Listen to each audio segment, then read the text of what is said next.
I can swim. Just can't walk or dress myself.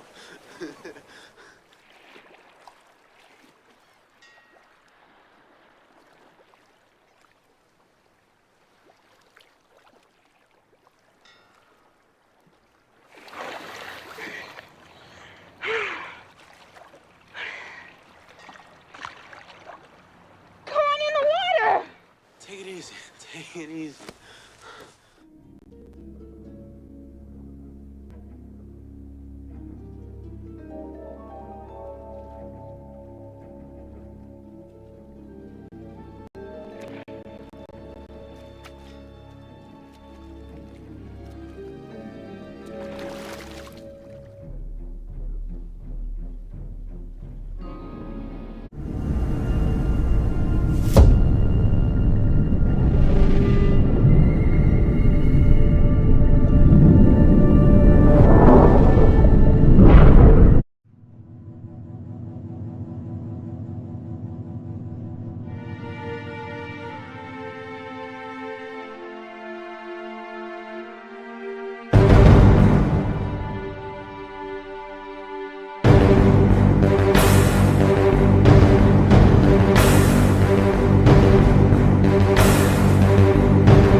Fetch!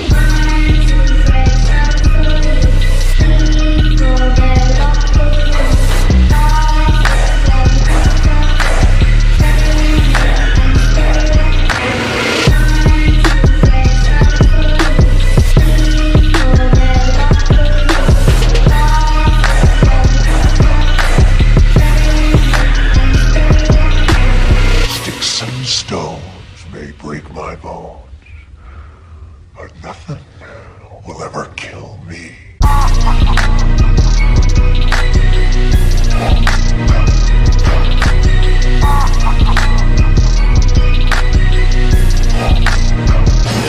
Miss me?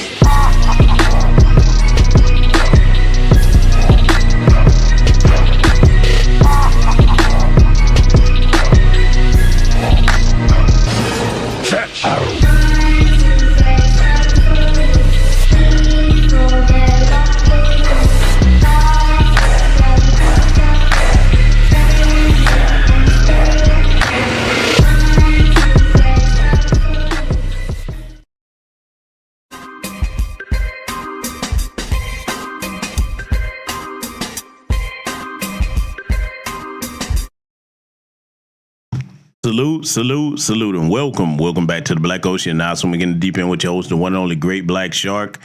Oh, yes, family. I know you saw the thumbnail. I know you see the title. We got to go in on these Shillbillies. Oh, yes, we do, because I'm going to tell you right now, I can't speak for everybody else, but I'm pretty sure most of the other voices in new black media are going to agree with my sentiment. But even if they don't, I'm going to be one of the ones over here in this space that's going to keep my ironclad boot on the foot of these Shillbillies and the Democrat Party. Let me tell you why. Because, see, you got to understand something. Even though they lost this election, all right, due to neglecting Black America's needs, because for the last 60 plus years, whether you like it or you don't, the fact of business is we have been their primary voting base for that time, those 6+ decades, and they chose to prioritize everybody except for us. So, since they chose to do that, we're going to have to hand them malevolent neglect. Oh, yes. See, it can't be, okay, they learned their lesson, and now we can go back over there and start cuddling up and playing footsie with the Democrats. Hell no. And for the slow people that might be listening to this, none of you in the audience, hopefully, but no, that doesn't mean go run to the Republicans either. We've said it many times over in these spaces. The most powerful position to be in is the political middle, okay, meaning politically independent, and you make people earn your vote, no matter which party it is, okay? You have something they want and they need. They must compete to get it, all right? So we're going to keep our foot on the Shillbillies next and the Democrat Party. But see, I'm going to tell you why we got to go ahead and finish breaking these Shillbillies with no mercy. And I'm going to say it right now. I'm not the nice guy. I hope every one of them on network television lose their damn job. I mean, every single one of them get their asses out the paint, because they don't give a damn about Black America, and we shouldn't give a damn about them. You got to break them and show their white benefactors, rather, their Democrat Party masters, that they're useless, that they don't have their pulse on the finger of Black America's needs, and we don't listen to them because we don't respect them. We've already seen the numbers coming out now, where you see old Reverend Al, okay, the old slickback Al, and the big rotund boule buffet master, Roland Martin, a.k.a. the last king of chicken wings, a.k.a. the sandwich sultan, whatever you want to call him, got broke off, okay? Now listen, I'm going to tell you right now, I'm not mad at them getting broke off, because we've already known that they've been getting paid for the longest time. And like many of us have said, when they start trying to accuse you of you must be getting paid by Trump and the Republicans because you criticize the Democrat Party for exactly what they've done, then you see that that's coming from them, because see, they think that everybody is a sellout just like them. And unfortunately for them, no, everybody is not a damn sellout, okay? We're not going to have that. See, that's another thing. If you're over on my Patreon, you saw in the community group where I was asking questions about this, okay? Sellout mentality, because I'm going to have a broadcast coming up over there pretty soon where I'm going to address that in more detail, okay? And from what I see so far, most of you are very intelligent. Everybody seems to be on the same page about that, okay? So as far as over here tonight, though, we're going to deep dive into a podcast, okay? Now, if you like most of us over here in the Black Grassroots, you probably didn't know this podcast existed. but it's out there. The podcast is called Native Land Podcast. I think I'm saying it right, okay? And it's Angela Rye, okay? That lives in Tomatoes on the side. You know, y'all know her name. Andrew Glitterboy Gillum, okay? He's done popped back up as if anybody want to hear what the hell he got to say when he had his ass tooted all up in the air, shit faced in that hotel room with them damn white guys ramrodding him. But I digress. And then, last but not least, you got old Tiffany Cross-Eyes. You know, Tiffany, men just get behind the women cross-eyes. We finna get our ass the blues over here tonight. Oh, yes, we are. We gonna get our ass the blues. But before we do that, let me greet my esteemed guests that I see join us in the building. Let me make sure I can see everybody. And do let me know, hear me loud and clear. Give me a thumbs up if you can, all right? And if not, let me know. We'll get that adjusted. Let me scroll up and see who I'm going to see. I see Reginald Marcellin in here. I see Stunzed in here. Case K, I think I'm pronouncing that right. Tanisha Murdoch in the building. The good sister Patricia Jenkins. I see V. Mossby in here. Sakina Collins in here. Let's see. Charlie X is in here. Derek Parker, I see you. Hot Ones in the building. RY is in here. Let's see. Diesel Mike is joining us. Let's see. Make sure I'm not missing anybody. Because they be playing games with channel too. I want you to know they be playing games with chat room, notifications, all that. Y'all know how they do. I see Jesse Paris, aka Shane Crewman here. Michael Williams in here. Stolen Ancestors 1526 in here. Salute to you and your husband, good sister. Let's see. Key Prince in the building. That's who I see. And salute and welcome to all of you and anybody else that'll be joining us in attendance tonight. So, before we get into lighting these shillbillies up, okay, what we're going to have to do is, show a bit of compassion, okay, because, even though I told you what I want to see and I stand on that, we can play them something to help ease their burden and their pain. So, without further ado, we're going to play something for the shillbillies to help ease their pain.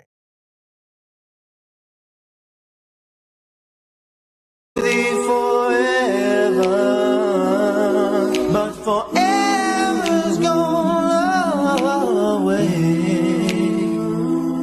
It's so hard to say goodbye to yesterday.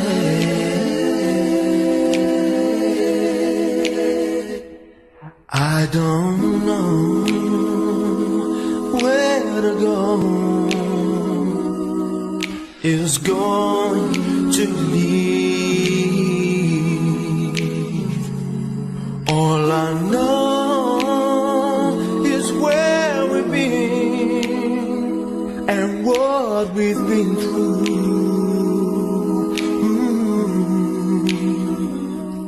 If we get to see tomorrow.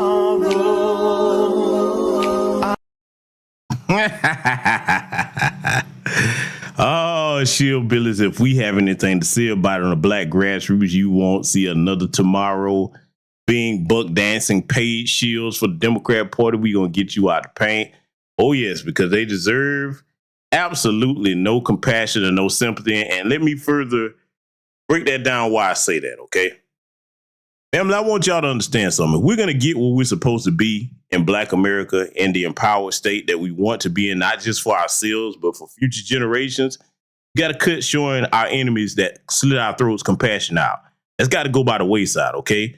Listen, what you do with a snake is cut the head off that motherfucker and set it on fire. That's what you do with that, okay? Figuratively, okay? But you get my point. A lot of times, like Dr. John Henry Clark said, our beautiful humanity is both one of our greatest traits about us as a people, and it's also one of our greatest weaknesses. Double-edged sword to a sense. And everybody exploits that, okay, through a number. Because look, let's talk about that for a second before we get started. If you'll notice, one of the number one ways where they come at us is keyword misuse. Misuse of religion through that sellout black church, okay? And I'm talking about the ones that are. I'm not talking about all of them. If it don't apply, the church that you belong to, not talking about that. But the sellouts, oh yeah, that black pastor and the preacher, oh, they just let them come waltzing on in there. Democrats all up in the church. Now, what happened to separation of church and state? And see, I'm gonna tell you something. Better hope that I don't get a chance to meet with anybody in the current administration and they actually want to hear what I have to say. Let me tell you what I'm gonna start doing. Oh, this is gonna make me the bad guy. Any of these damn churches that's violating the separation of church and state, oh no, your tax exempt status is gone. Okay, well, you finna start paying some taxes then. Because you're not a neutral party or organization when you're doing that. You're not supposed to have either party all up in the damn church house like that.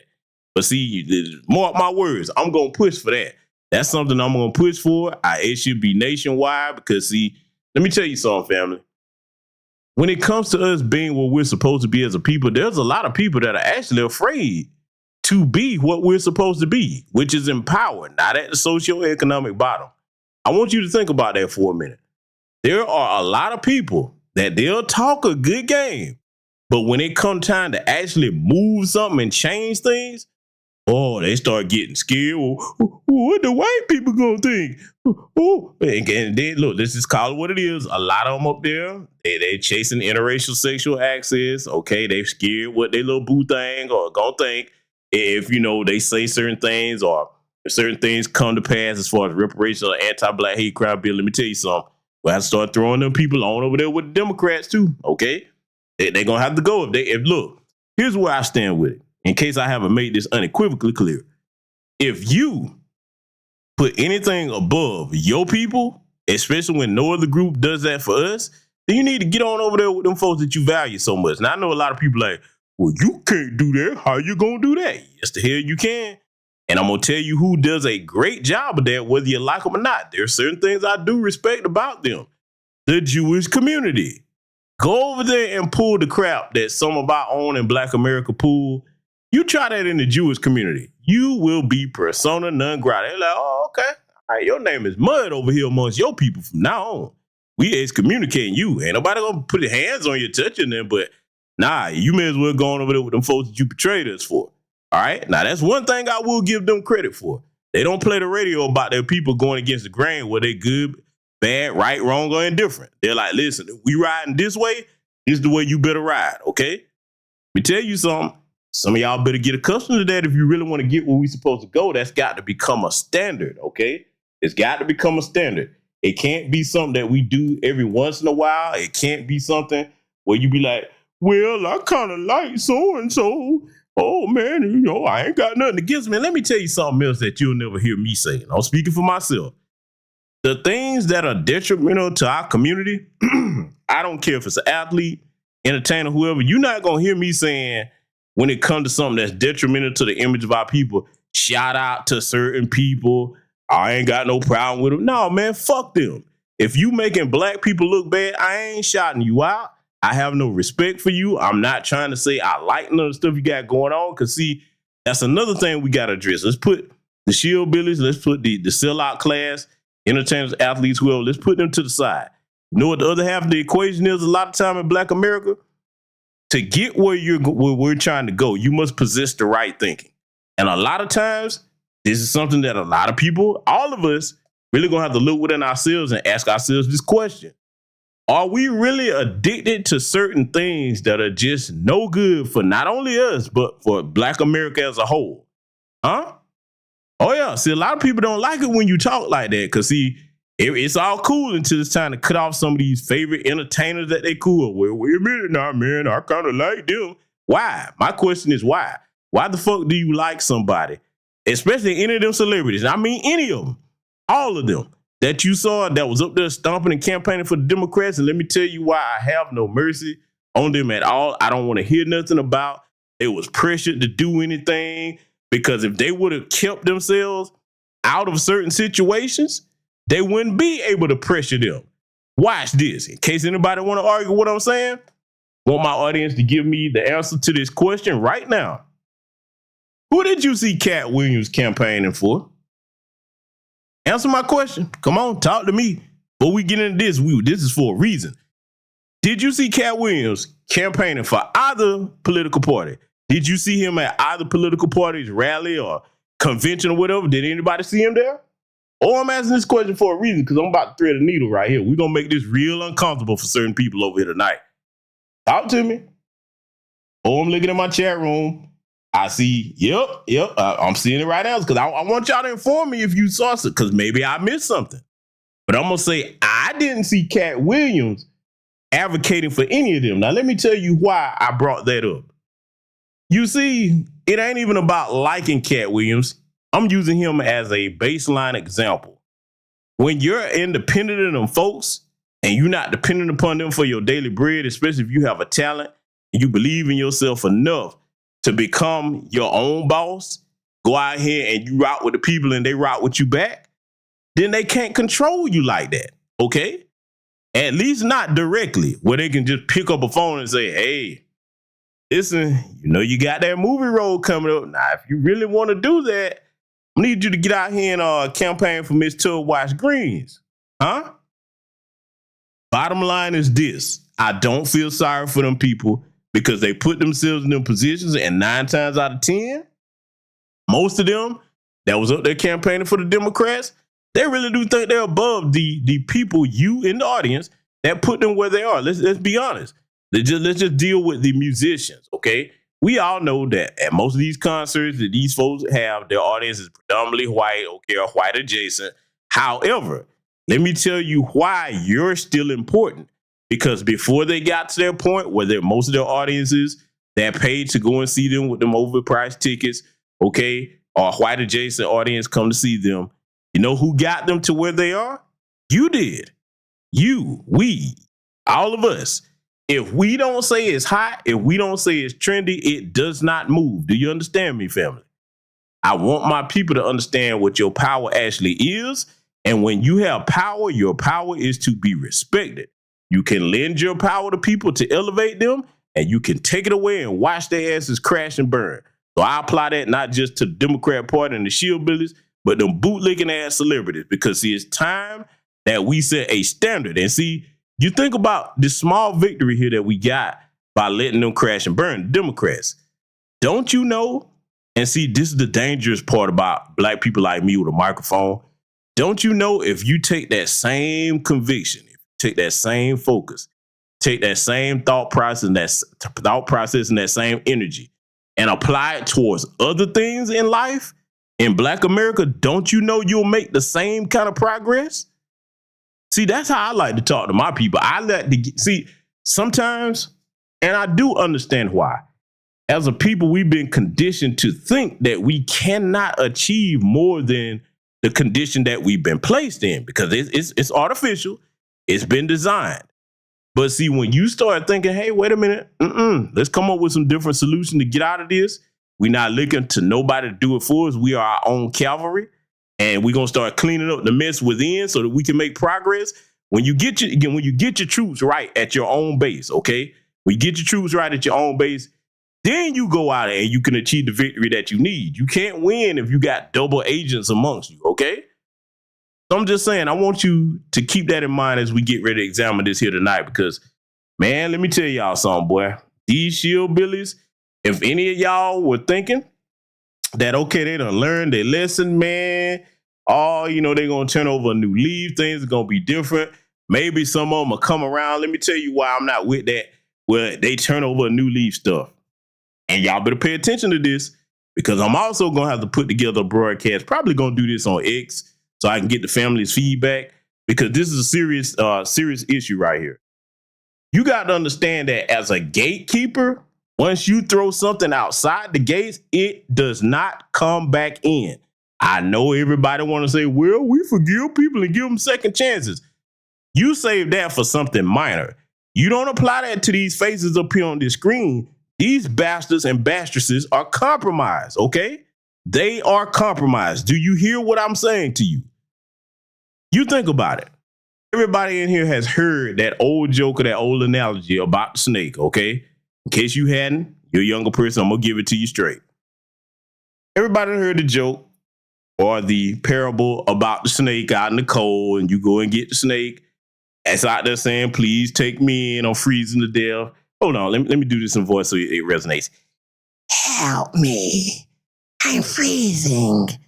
Please take me in. I won't bite you if you do. Oh, God. I can barely move. Just take me in by the fire. If you do, I promise no harm will come to you. And you go there, okay, let me take the snake in the house. You pick the snake up, you goof ass put him in there, and as soon as the snake get in there, he goes, oh, yes. I can feel my extremity starting to thaw out. I can move. Oh, yes, getting the ice off my scales. Oh, yes. Oh, now that I've gotten things working, it's time to bite your stupid ass. and then you say, oh my God, you promised you wouldn't bite me. Now you knew I was a snake as soon as you brought me in this house. What the hell did you expect? Now let me slither over here and look at you. Look at me. Don't go to sleep just yet. Now you're gonna die. But I want you to know that none of this would have been possible had you not picked my ass up and brought me in here by your fire so that I could be warm enough to do this to you. Now I'm gonna sit here on your chest. I'm gonna look at you as you pass away so that my forked tongue and my deceitful voice and these little venomous eyes are the last thing that you ever see. Okay, listen, I got jokes, but I had to give it to you that way because, see, that's what some of our people do. You keep bringing the damn snake in and it's looking stupid when it bites you. At some point, you have to start looking at what part of this is my fault, okay? Regardless of how wrong, regardless of how deceptive, regardless of how devious, how evil, whatever you want to call the adversary that inflicts things upon you, at some point, the other half of the equation, you got to say, okay, what was my part in this? Am I doing something to allow them to keep victimizing me? So, I got jokes, but what I'm saying is the smart people are going to start making different decisions over here because it's not just about us. Let me be clear.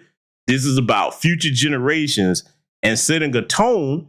The other old adage that most of us have heard, if you got older foundational Black American freedmen grandparents and some non-FBA grandparents, you teach people how to treat you, okay? So that's it, fam. We're going to go ahead and get started with this. And like I said, man, I am not going to miss any words with this. So let's get started. We tricked y'all. We still here. I wanted to touch base with y'all because we did a whole show where we ended up in a rumble around the Oval Office and whose ass should have a chair in there. But what we didn't talk about is what happened in the election. Because everybody else has. But I think that our perspectives matter here. A lot of the folks that have something to say don't necessarily have the inroads with the people we know within these campaigns. And I think the other thing that has been talked about in passing, but not as much, is the fact that it wasn't just a Harris for president campaign loss. The Senate is gone, and so is the House. So let me go ahead and stop you Shillbillies right there because, see, I'm so glad that they're in denial, but at the same time, they know the truth. What she just said, you Shillbillies, this is what you should have been telling your Democrat masters. But now that you see that we have the power to not only cost you the presidential election, we can make sure that you lose the Senate, you can lose the House, you can lose these different mayorships that you have around the country. You can lose everything, okay? Oh, you can lose everything. You can crash and burn, and if you like me, you can pull out some marshmallows, some graham crackers, and chocolate and make some s'mores over their asses. Oh, this is a long time coming. I'm enjoying this, but we have to keep our foot on their necks, okay? So I just want to point out the part that you hear them talking. Never mind us on these microphones. I know a lot of times y'all hear different ones of us over here in these spaces say, oh, man, they don't really know what they're talking about. No, don't believe us. What we say isn't important. Believe them, okay? Believe them. Let's let it continue. I want to talk about what we all think happened. I'm sure that this is another one of those conversations where reasonable minds can disagree. And so I want to hear what you think. Andrew, you are our resident candidate, Democratic strategist that has run a campaign and knows what it's like to get close. I think you probably only know what it's like to get close. You only have won and you've only gotten close. You've never had a blowout like this. So what do you think went wrong, or what do you know went wrong? Before Glitter Boy Gillum gets started, and yes, I'm going to go here. See, Democrats, this is also part of the reason why you lost, because you don't understand, and this can be proven. This isn't my conjecture. All you have to do is look at the campaign ads they run. You don't vote for me, you ain't black, get your booty to the polls, backs that thing up, all the disrespectful bullshit that they point towards us. They don't understand that Black America as a whole is not degenerate and filthy. Okay? We don't want trash like Andrew Gillum representing us. I don't care whether he's straight, sideways, zebra with polka dot stripes. No. If the filth they bring out, Meg Thee Stallion, Glorilla, like I said, I ain't shouting out none of them motherfuckers. They are bad for the image of Black America. And again, let me go here. Show me where the Democrats brought out Asian entertainers to talk to Asian people. Okay, white Hispanic entertainers to talk to them. All right. East Indian, Arab, you get the point. They treat us like we're big fucking children. And I don't know about you, but I'm a grown ass man.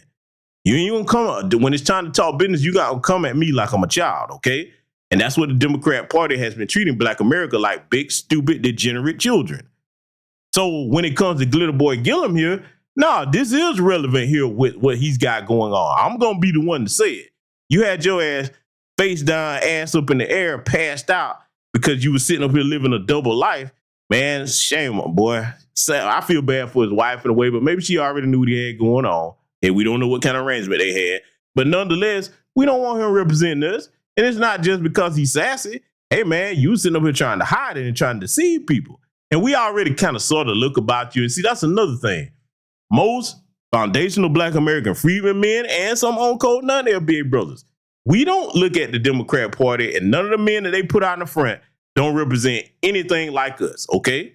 They don't. And I'm not going to be the one to mince words about that. We can't relate to them sassy, big overgrown bastards, crying ass Van Jones. Every 5 seconds, something happens. He up there with his big bedbug ass crying all over the place. Bakari Sellout and all the rest of them just crying all over the place. See, brothers, let me ask you something. Now, when you became a man, okay? When you became a man, I'm talking, man, we're going to include your late teens. When you became a man, on up to the age that you are now, all right? Have you ever solved any problem by sitting down and crying about some shit? As a Black man in America, we don't have that luxury. Now, we human beings, we have feelings, sure, we do. But we know that at the end of the day, hey, that little feeling of despair, that can't last long. If you got a family and a community and people depending on you, especially you got children, you can't just sit there with your head in your hands crying. Men are problem solvers. And to project that weak-ass image of them clowns like Van Jones crying all over the place on TV, you better understand the opposite of that. That's deliberate. Because, see, even if they know we, people like myself, aren't buying that, that's aimed at future generations. Be this kind of Black man, soft, weak, sit around and cry all the time. Because, see, once you get a generation of men that's all you know how to do, guess what? Now your women don't have protectors, providers, or problem solvers. We can't get things solved or provide or protect if we sitting around fucking crying all the time. And what woman want a man that's sitting around doing that all the time? I'm not talking about reasonable things where somebody passed in your family or something like that. I'm talking about at the drop of a dime, something will go wrong, you all whimpering all over the place. You think about anybody that's in charge of protecting the nation, that's what you doing on TV, whimpering all over the damn place. Make me sick. Boy, I almost said something. We ain't done yet, though. We're going to continue to go in. Let's get back to it. Angela, I can tell you one thing that I believe went right, and that is Kamala Harris with 100 days to transition from VP candidate to presidential candidate, which is, I can't even imagine the change that would have had to happen, ran through the goddamn tape. I think she was everywhere, talked to everybody. Are there tactical pieces that needed to change? Are there, things that can always be done on the edges and the inseams of a campaign? Absolutely. But when let me stop this Glitter Boy Gillum lying bastard, or in his case, bastress. Let me stop him right here. See the lies they keep telling. See, Democrats, black people don't respect liars. This woman wasn't everywhere. She waited till the last minute, okay? And we're going to get on that 100 days in a minute, but she waited till the last minute of her campaign to finally start saying, addressing black people and start trying to go on little safe spots where she thought it was safe. Didn't even go to the NABJ. And Donald Trump, whether you like it or not, he did that.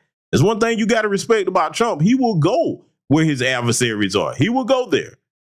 Good, bad, right, or wrong, that people respect that when you have the balls enough to stand your ground, okay, and go into hostile territory.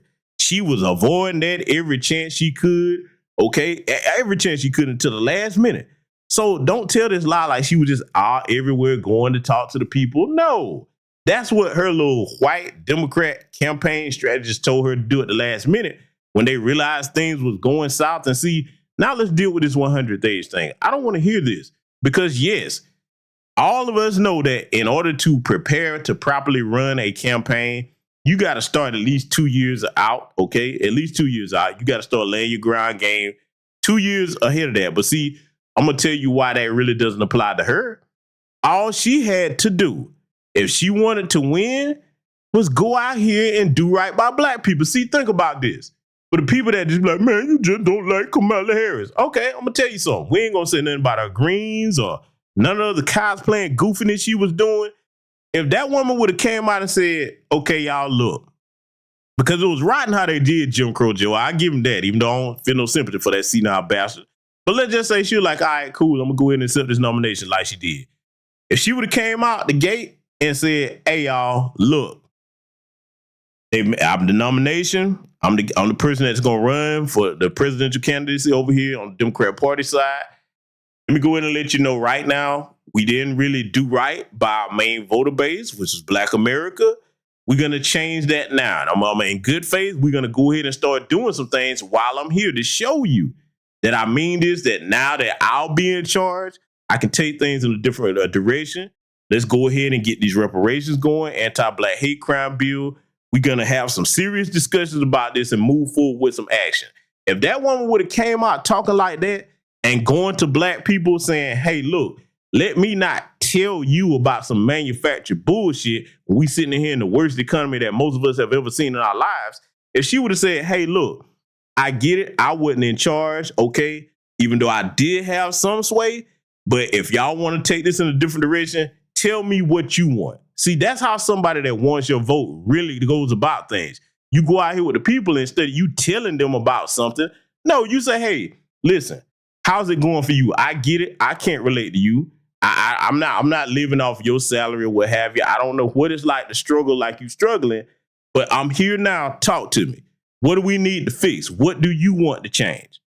If she would have did that and listened to the people and made most of her campaign stunt speeches about fixing that and what the people want instead of abortion every 5 doggone seconds, she would have had a chance to win. She would have probably beat Donald Trump. Yeah, so I'm not trying to hear that glitter boy Gillen. Let's let him get back to it. You think greater, bigger picture, Kamala Harris did what she could do as a candidate. She could not, however, answer for endemic problems and within the Democratic Party structure, and quite frankly, the diminished Democratic turnout that we experienced in this election. Let nobody forget that we had a voter drop off from 2020 to 2024. In the 7 Let me stop this bastard once again. The reason you had the voter drop-offs was because we told you what was going to happen, but you thought we was playing. See, you look goofy, shillbillies and old cross-eyes. You learned the hard way when they let you go from that network. When you ran your mouth, you thought you was one of the white women, huh? We all know what happened to her. Put her ass right on out of there. Angela Rye left some tomatoes on the side. She got it too. The little boy Gillen, we see what his situation was, okay? He ran around chasing vanilla pussy all over the place. Listen, man, we told you. Black America, the black grassroots told you, look, now, folks put you in office in here in 2020. Now, you better get started with these tangibles. But what did you do? You prioritize every other group like you've been doing because you're like, oh, just come out there singing and dancing. And clearly you see that's what the strategy was. Throw some entertainers out in front of black people. run around, have this cosplaying Hindu bed, which I had talking about her Tubwashed greens and these mysterious secret Tupac 80s mixtapes that she has access to that none of us have ever heard because they don't exist. Okay? Put her out here and just have her insult people with these fake ass accents that she keep trying to manufacture. Just put her out here and start. Oh, and last but not least, we really know what you need. You don't need more money in your bank account, okay, so you can take care of your family and your household. You need to hear about how to stop you from reproducing. Let's do that. Hell of a campaign strategy, huh? Now, mind you, you can't show me. And see, this is the part where the Shillbillies is going to be mad. Shillbillies, I want you to show me. Where have the Democrats ever campaigned towards any other group of people like they do us towards them, huh? Have they done it to any other group of people? Because they know the minute that they try that, them people like, hey, man, no, we got issues here that you either gonna meet these issues and get our vote or you can get the fuck out our faces. I want y'all to really take a look at that, okay? Because see, sadly, we already know there is a demographic that's just gonna keep voting for these jokers without nothing at all, okay? We already knew that a lot of them was gonna go out there and vote for her anyway. But here's the thing. I've always said this. It's always gonna be the on-code few that make the difference for the many, okay? It's always gonna be the on-code few that make the difference for the many. So we're not looking for every single person, just enough to make them crash and burn. And see, here's the thing. Let me tell you Democrats something, okay? And you Shillbillies, because see, Shillbillies, it's over for you. You may as well put an hourglass of sand in front of your little time being a paid Shillbilly is running out. This was the last go around of them big bags like that, like Roland Martin and Al Sharpton got. Oh, this was it. This was it. Because see, they're gonna start. They already looking at this heifer had $1 billion. $1 billion, which she blew like she does other things. Downtown Willie Brown. Yeah, I went there. She blew all that money, and then look at the results you got. Now, do you want somebody like that in charge of the country? See, is there any wonder why the inflation is where it is? Or we got to go here and look at this from a practical sense. So I'm saying, the people that spent all that money, gave all that money, and then they lost it, you're paying all these celebrities here, there. You ain't go out here and touch the grassroots with none of that. $1 billion? See, let's just look at how foolish she was. Because I've always said that woman was an idiot, on top of practicing her anti-black racism towards our community. If this woman had any sense, $1 billion, don't you know you supposed to have the strongest ground game ever? Watch this. Let me show you how you could have used the damn celebrities. Let's go here. Because, look, we don't need them speaking for us, but I'm going to play devil's advocate. I'm going to show you how the Shark would have handled this if I was in charge. Okay, you want to pay celebrities? Instead of having them come out here and give these tired, dry-ass speeches that nobody believes in, hey, man, get you a campaign vehicle or what have you, something classy, all right? With your campaign logo on there, you riding around with your staff. Hey, have them out there on the campaign trail. You paying them that kind of money. Think about it. Watch this. I know some of y'all in here got sense enough not to do this, but we're being objective. I'm going to throw something at you. Just imagine if she would have had Usher and some of these people made a stand or whatever riding around campaigning for her, actually going door to door. They got enough security to do it, okay? Can you imagine they was actually going door to door? Hey, yeah, I think this is really the one. Let me hear how you feel about candidate Kamala Harris. Okay, now, of course, we know smart people wouldn't pay that no attention and would be focused on policies.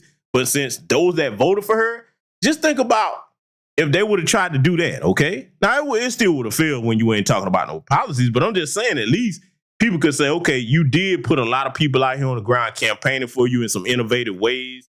Okay, you had people actually trying to do things to show, okay, well, we see where the money went. It just didn't work out. Nah, that's not what she did. She stayed huddled off in a damn corner, and you better believe she and her buddy, old Doug Funny, okay, her little pal, she don't want to use his last name, so I don't feel comfortable saying that's her husband. They say they're married, but hell, what woman you know don't take her husband's last name? Listen, you better know they pocketed a lot of that money, okay? They walked off with a nice bag. Most of these idiots that got on that damn Zoom call, because most of that was the boule and celebrity donor class, that was not the average Black American person, because the average Black American person could not afford to give the money that it took to total up to $1 billion. Now, let's just go ahead and talk math on that. But see, for those of you that did chip in whatever you had a little bit, you don't have no bag out of that. and they say she $20 million in debt with it. Yeah, I know why. Because at least $20 million probably went into her personal bank account. Y'all not fooling me. I know how the game go. So I'm just saying, man, all these excuses that they're making, it come down to this, Democrats. Either you do right by your main voter base, or we'll break your back several more election cycles. Let me tell you, I've already said this on X. If you don't do right by us, get ready for President J.D. Vance with a Vice President Tim Homan. Okay, the incoming border czar, that would be a strong running pair. Because I'm going to tell you why. Taking feelings out of it. We being objective. Republicans, if you're listening, hey, listen, you can thank me for this. If Trump gets in there, get this economy turned around, start getting these damn illegal aliens out of here, I'm talking about, man, round the clock. Because look, in order to really start to knock a dent in some of this stuff that's done, he's going to have to be deporting every single day of his presidency. I'm talking about it's got to just keep running. All 4 years. Get them out of here. Get them out of here. Get them out of here. Undoing all that crap that Joe Biden put in place to get them over here and making it permanently illegal to ever do that again. Because see, it's not enough just to stop it. You got to make sure that this is permanently illegal. I would get so far like, hey, listen, in the Constitution, we ain't ever doing this again. And he could get it done. Okay, so don't just start undoing it for just deporting them. Make sure this can never happen again. Make it completely illegal to have a damn sanctuary city anywhere in the nation, or you get your federal funding pulled. Simple as that, across the board. All right. Then on top of that, get this economy straightened out, at least leveled back out where people ain't paying and Neiman Marcus prices in the grocery store. Then, hey, Tim Homan doing his job, getting them out of here. J.D. Vance, don't run the car off the road, don't go out here saying stupid stuff, and make sure he go out here and, you know, just do what a vice president's supposed to do towards the people. Then when Trump gets out of there, hey, the lane is clear. J.D. Vance, Tim Homan, VP pick. Yeah, Democrats, I know, because look, this can't happen. This can't happen. So Democrats, if you want to get another red wave washed across you, hey, we'll sit back and choose either couch, or some people go in and vote for the other side, or third-party candidates, or they'll write in whatever they want to write in. We can repeat this over and over again because, see, I want you Democrats to understand this also. This wound that we've inflicted on you is going to become infected and malignant. It's going to grow. It's not going to heal. If you think that you're going to regroup and come back and finesse black people, let me tell you something. This was it for you. It really began during the pandemic when people had time to unplug from all that goofy entertainment. Let me tell you what happened, Democrats.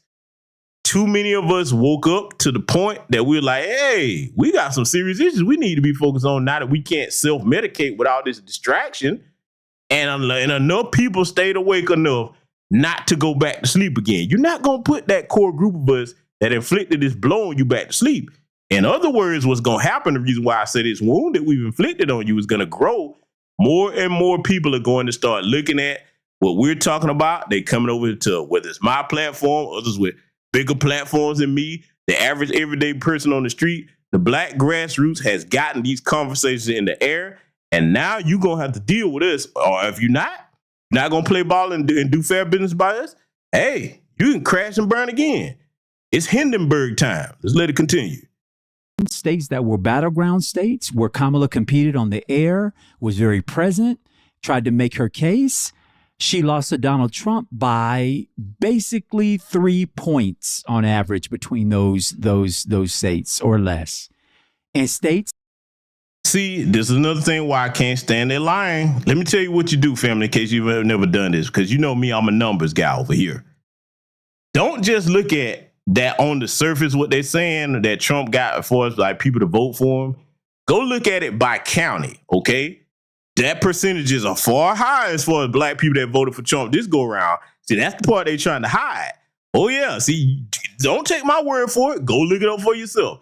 Go pull up that election map, and you go start looking state by state in these counties and see how the higher percentage of black people that voted for Trump, okay?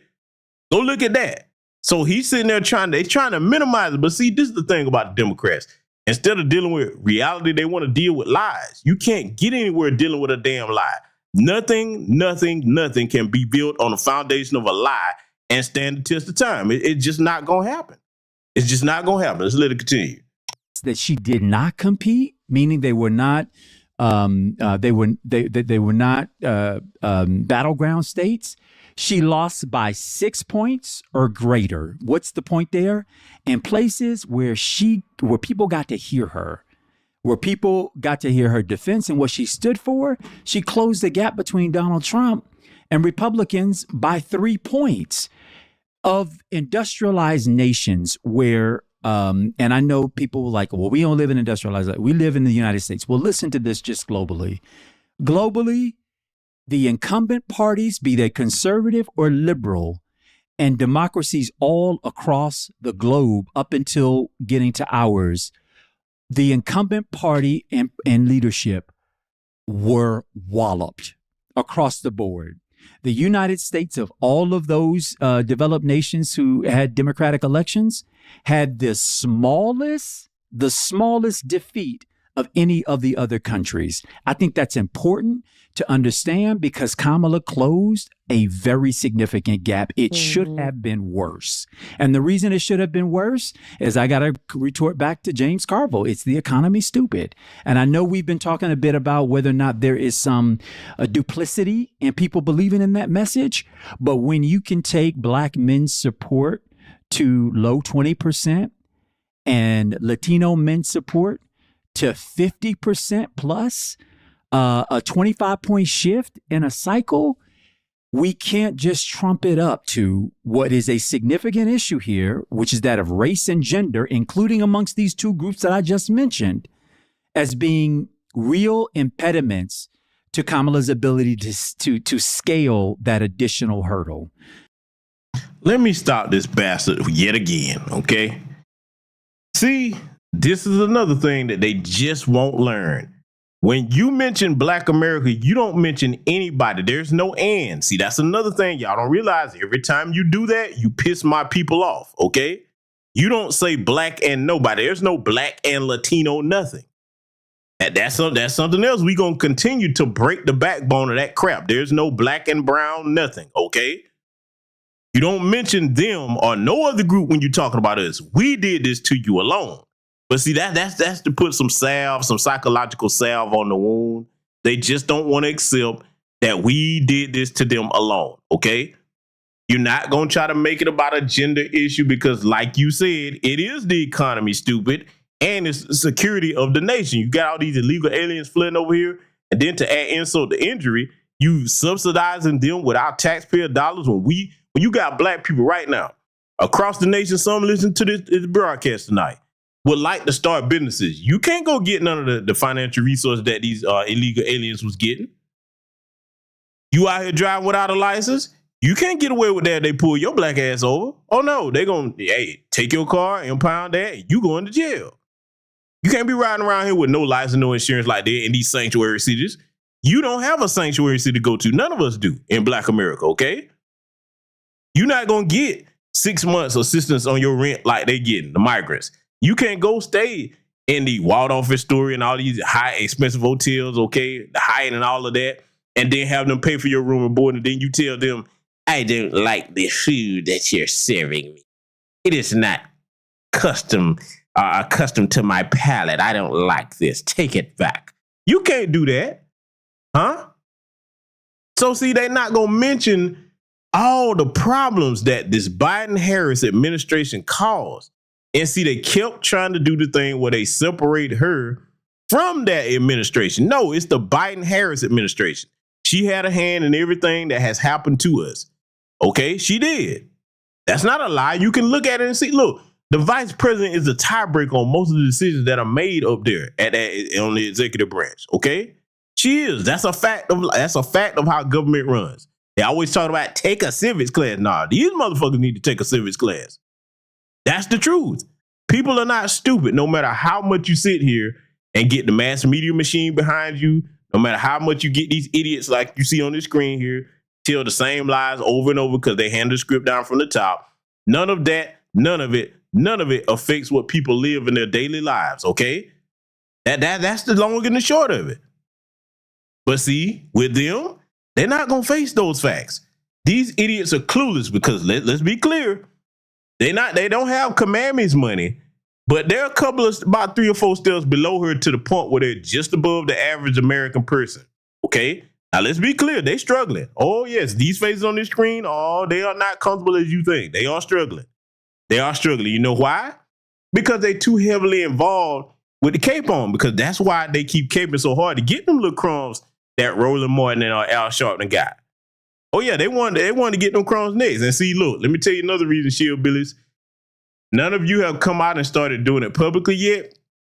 But mark my words, going into 2025, when the belts start tightening up, you'll have heard it here first, or this will be one of the places you heard it first, if nowhere else. The Shillbillies going to turn on each other. Oh, yeah, I'm going to say it again. The Shillbillies are going to turn on each other. Now, why am I saying that? Let me tell you something. You better understand that amongst them bootlicking, backstabbing bastards and bastresses, they pocket watch, okay? Now that these numbers come out about which one of them got paid what, don't you know some of them are like, damn, man, no wonder you were acting funny towards me. You cut me, told me it wasn't no opportunity there. You ran over there and got backdoored and got your little crumbs off the table. Oh, they finna start fighting amongst each other now. So they finna implode, and mark my words, they ain't gonna be able to hide it for too long. See, they don't want us to know that, but you gonna start to notice it, trust me. Oh yes, the Shillbillies are like rabid, hungry rats, okay? Imagine some starving rats in a room, okay? They hadn't been fed for months. They barely holding on. And then you flick a piece of meat in there, just one little piece. All the rats in the room are going to hoard towards that one piece of meat and clawing and scratching and chewing at each other to get to it, okay? That's what's going to happen to them. Shillbillies, these are your lives. I see you. You're not fooling me. Oh, and look, if they finally come on out public with it, you see them start going at each other, remember, your brother told you it was going to happen here first. Let it continue. I would say, while we did not win in a number of places where we wanted to win at the top of the ticket the most, Democrats really did mitigate a number of losses. Hakeem Jeffries will have experienced what? Potential gain of 1 or 2 seats, a loss of 1 or 2 seats. The fact that they were able to hold steady when people held us accountable for not being able to afford their groceries, that is not a mandate for the president or the Congress to treat the opposing party and their beliefs and their supporters any kind of way. I know everybody thinks you're saying that's what went right or what went wrong. What I'm saying is that there was a lot that went right that we are not accounting for in the way this election in total played out. See, they actually do think something went right with that disastrous campaign. Now, family, let me ask my audience something.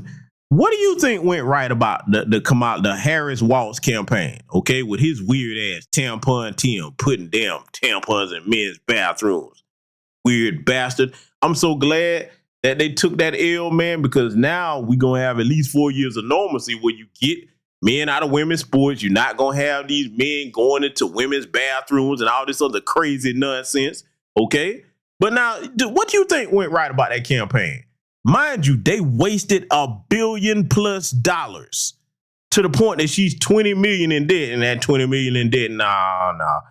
That 20 million over there in their bank accounts. I'm not even gonna play around about that. I'm not silly. I see where that went. But how many of y'all think that you can run a campaign with $1 billion+, waste it all, and then you lose? What went right about that? You see how stupidly, abysmally stupid and delusional these Democrat shillbillies are. Imagine if you was the head of a corporation and you gave your staff instructions on, how you're going to go about manufacturing a specific product and marketing it. And then they did everything except for what you told them to do. And then they come back trying to spin it to you as if your profit losses and record profit losses you taking for your company is somehow a success and a win for you. That's what you're listening to right here. These people actually are too far gone to put back in our community. That's why I see it, what I said at the beginning of the broadcast. Even if these people wholeheartedly believe everything they're saying, do you really want somebody that stupid amongst us? Huh? Do you really want somebody that silly and stupid to try to spin a clear loss on paper and before the whole country flipped red, damn near? Except for a small few places, the whole country flipped red, damn near. And they gonna tell you something went right about her campaign? Are you crazy? Oh, you can't make this up. Let's let it continue. I want to know what those things are. Well, Yeah. the things that went right to make that happen? Are you saying that the loss wasn't that bad, so that's went right? No. Yes, in part because it was supposed to be much greater. I know we all had optimism that it was the devil versus the angel sitting on the. Do you hear what this fool said? The loss wasn't that bad. It was a landslide. Trump won the popular vote by strides and the electoral college vote by strides. Listen, man, I remember when I was sitting there watching the numbers because I said, you know what? Let me just kind of watch a couple of things here, kind of pay attention to what's going to happen with it, see if there's any updates. Remember that electoral college number just kept going up and up and up. I said, oh, yeah, it's over with, baby. It's over with at this point. And this fool going to sit here and tell you it wasn't that bad? Imagine if you, could you imagine if this was your CPA, huh? For my business owners out here, could you imagine this was your CPA? This is the guy that's advising you on your tax or what you do with your taxes and all of that. Could you imagine if this was your CFO, your chief financial officer at your corporation, an idiot like this that's going to tell you, well, you know, it really wasn't that bad. It could have been worse. Yeah, see, that's what happened when you go in rooms and you get wasted out your mind and you got your pussy tooted up in there. I believe they drilled his brain right out his asshole. That's what they probably did with this bastard here. Let's let it continue. Shoulder. She's not an angel, but I'm just making the comparison, which means he was canceled, could not be considered. Well, for a lot of voters, they didn't experience him so badly the first time. They ignored a lot of his nonsense, which was consequential for a lot of communities, but they ignored it. And what they recall was that their groceries were accessible and affordable. You had people across the board saying that they felt like they financially did better, even though the U.S. survived the U.S. survived the inflation better than any other industrialized country. We came out of it better. We came out of COVID better. But people don't live in other countries. They live in this one. And so if their experience is bad, it's going to be reflected.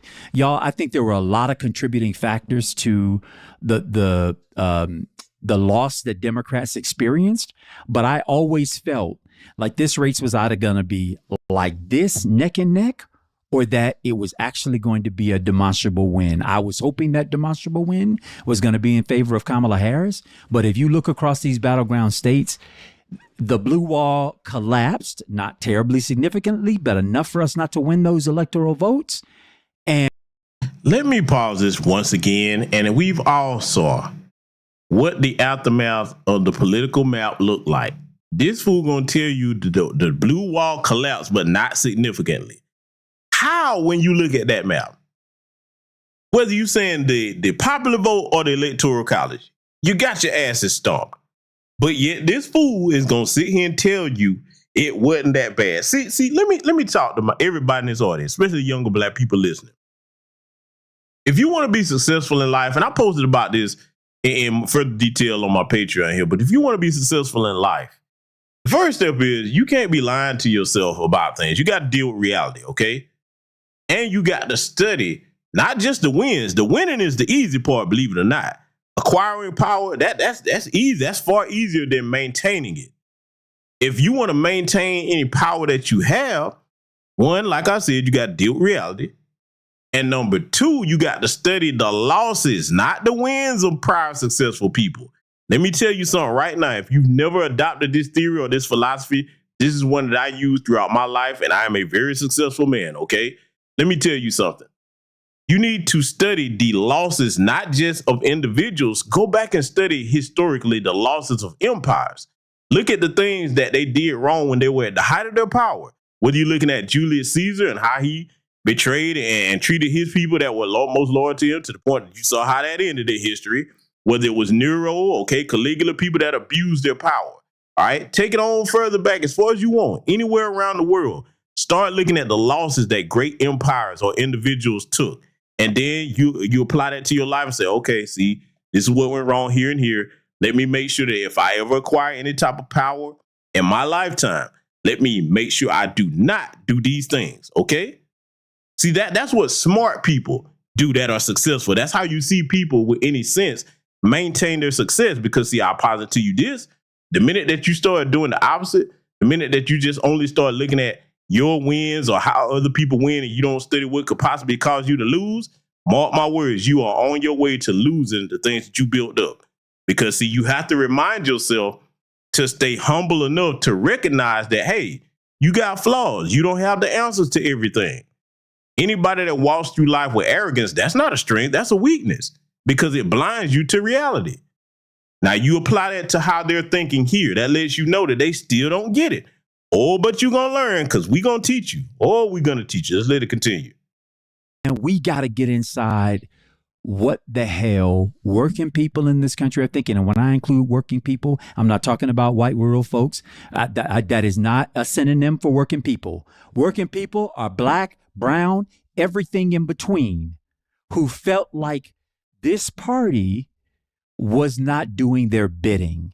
Even though we're the only ones doing their bidding, the talking points on the other side and the messaging from the other side made them look like they were the Union Party and not us. And we got to figure that shit out. And the last point I'll make is when we were in Atlanta, and I will never forget that young man who stood up and talked about the hundreds of black men that he encounters every single week in Atlanta through the nature of his work and the fact that they were saying that straight black men don't have a home in the Democratic Party. And you then consider the significant loss of black men younger, black Latino men younger, and white men younger who philosophically are not identifying as conservative. They're just looking for a home. Well, they didn't. See, before this idiot starts babbling after Glitter Boy Gillum here, Glitter Boy Gillum, again, stop mentioning black people, period. With other groups of people, especially Latinos. We don't have no camaraderie with them at all. It's not about hating anybody. We do not vote the same. Black people, for the most part, vote on a block. There's no other group in the country that does that, okay? That's the first difference. The second difference, they don't have the same agenda or the grievances that we have as far as getting reparations for American chattel slavery and getting an anti-black hate crime bill. The other difference is most of us who are foundational black American freedmen, we can't go double dip and identify as white and POC. No, we're black every day and proud to be so. We don't want to be anything else. So we don't get to play 3-card Monty with our racial classification in this country. All right, we don't.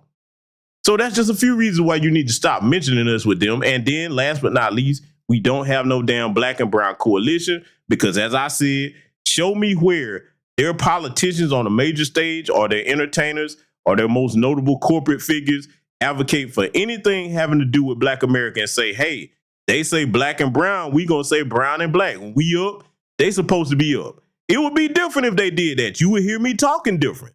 If the majority or at least the most notable people in the Latino community said, hey man, nah, bro, the way y'all did it, watch this. Let's go into this hypothetically.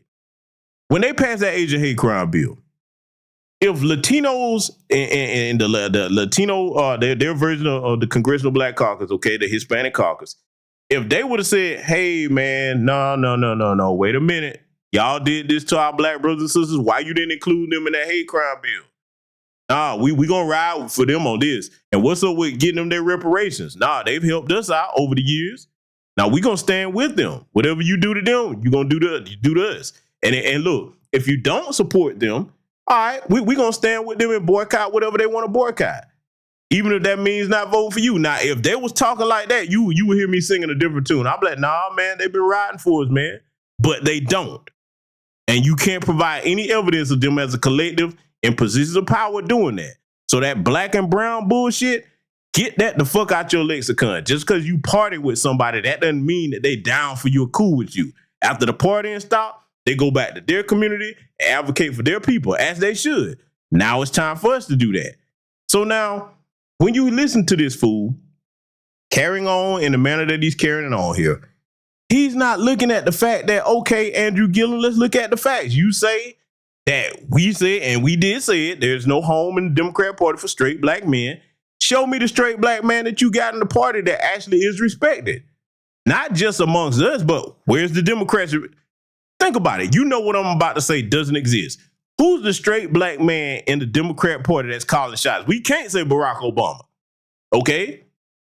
We can't say Barack Obama. Let's not go there because one, he's not a foundational Black American freedman. He's a biracial, okay, a tragic mulatto, married to his little strong face, gender dividing wife, okay, who wear the pants in that situationship, whatever you want to call it, marriage. I don't care what you call it. He's nobody we respect, so scratch him off the list. Who else you got? Jamie Harrison, little dainty butterball ass, huh? Van the Crime Man Jones. Well, where the straight Black men, the alpha males or the sigma males that we can say, yep, I would like my son or I would like to be like that man. Where they at? Where you got them, huh? Because the damn sure ain't you, Glitter Boy Gillum, because you don't qualify as straight Black men, so you really don't have no business speaking on that, to be honest with you. And see, that's another thing. They don't understand when they don't need to have certain people trying to represent us. Andrew Gillum don't represent us, buddy. You over there. And it's not just because of your sexuality, it's because you come out here trying to fool people about it. That's what we got a problem with. And you a damn Democrat shield. So I'm saying, everything I'm talking about, oh, I know it stink dope because all you got to do is just look and see that, no, we don't have no home over there. And that's another thing. We don't have homes in political parties. These motherfuckers actually come at us like they think they own us. You have to earn my vote. You don't own my vote. You have to earn my vote, okay? That's Democrat, Republican, third party, whoever. We don't belong to either party at all, okay? So, yeah, we just got to go ahead and break this down from the A-roll to the zero like it need to be. Let's let it continue. Gain ground with Black men, Andrew. I want to be cautious about putting out data. Listen, I'm not saying that Black men are responsible for Kamala losing. White women, without a doubt, white men are without a doubt the reason that she did not win. It was their collapse. But what I'm not going Oh, family, did I not tell you white women was going to white women? What did I tell y'all over here on this microphone? Remember, I was one of the most consistent people saying, oh, I already know how this going to go. Other people, oh, no, I don't want to make no predictions. No, it ain't about making predictions. It's about studying history and learning from that, pattern recognition. It ain't about making no predictions. I don't have a crystal ball, but you know what I do have? I have a sound mind enough to study historical patterns, and that can point you to what's going to happen in the present and the future. There you go right there. I told y'all, I said, you watch. Some of these same women that's running around talking about commandment, whatever, and when they're trying to go in that voting booth, it's Trump time. They did it with Hillary. They did it this election cycle. And then this whole fantasy that they got, because look, see, this is what these idiot shillbillies don't realize. When they did that, white men for Kamala Harris or whatever called white women for Kamala Harris, all that crap when they was raising all them billions of dollars for her. They don't understand that the most people that was doing that little minority, that's the minority of that weird ass, goofy LGBTQ insanity group, okay? That's what that was. That's what that was. That is not the greater majority of the country at all. White America, Black America, they're a minority. They're like less than 3% of the population.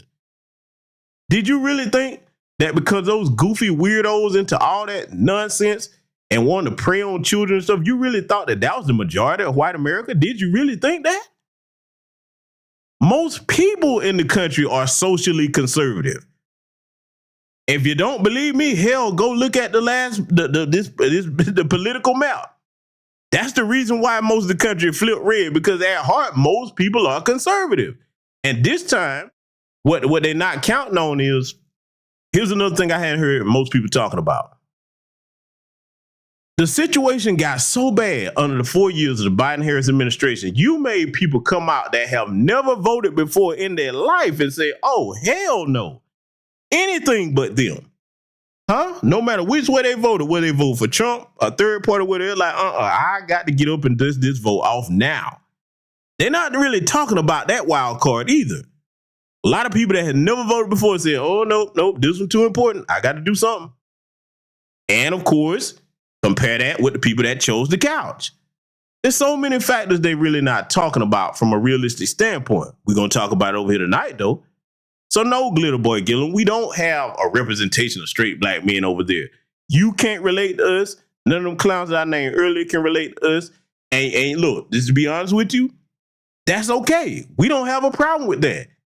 We don't have to relate to you.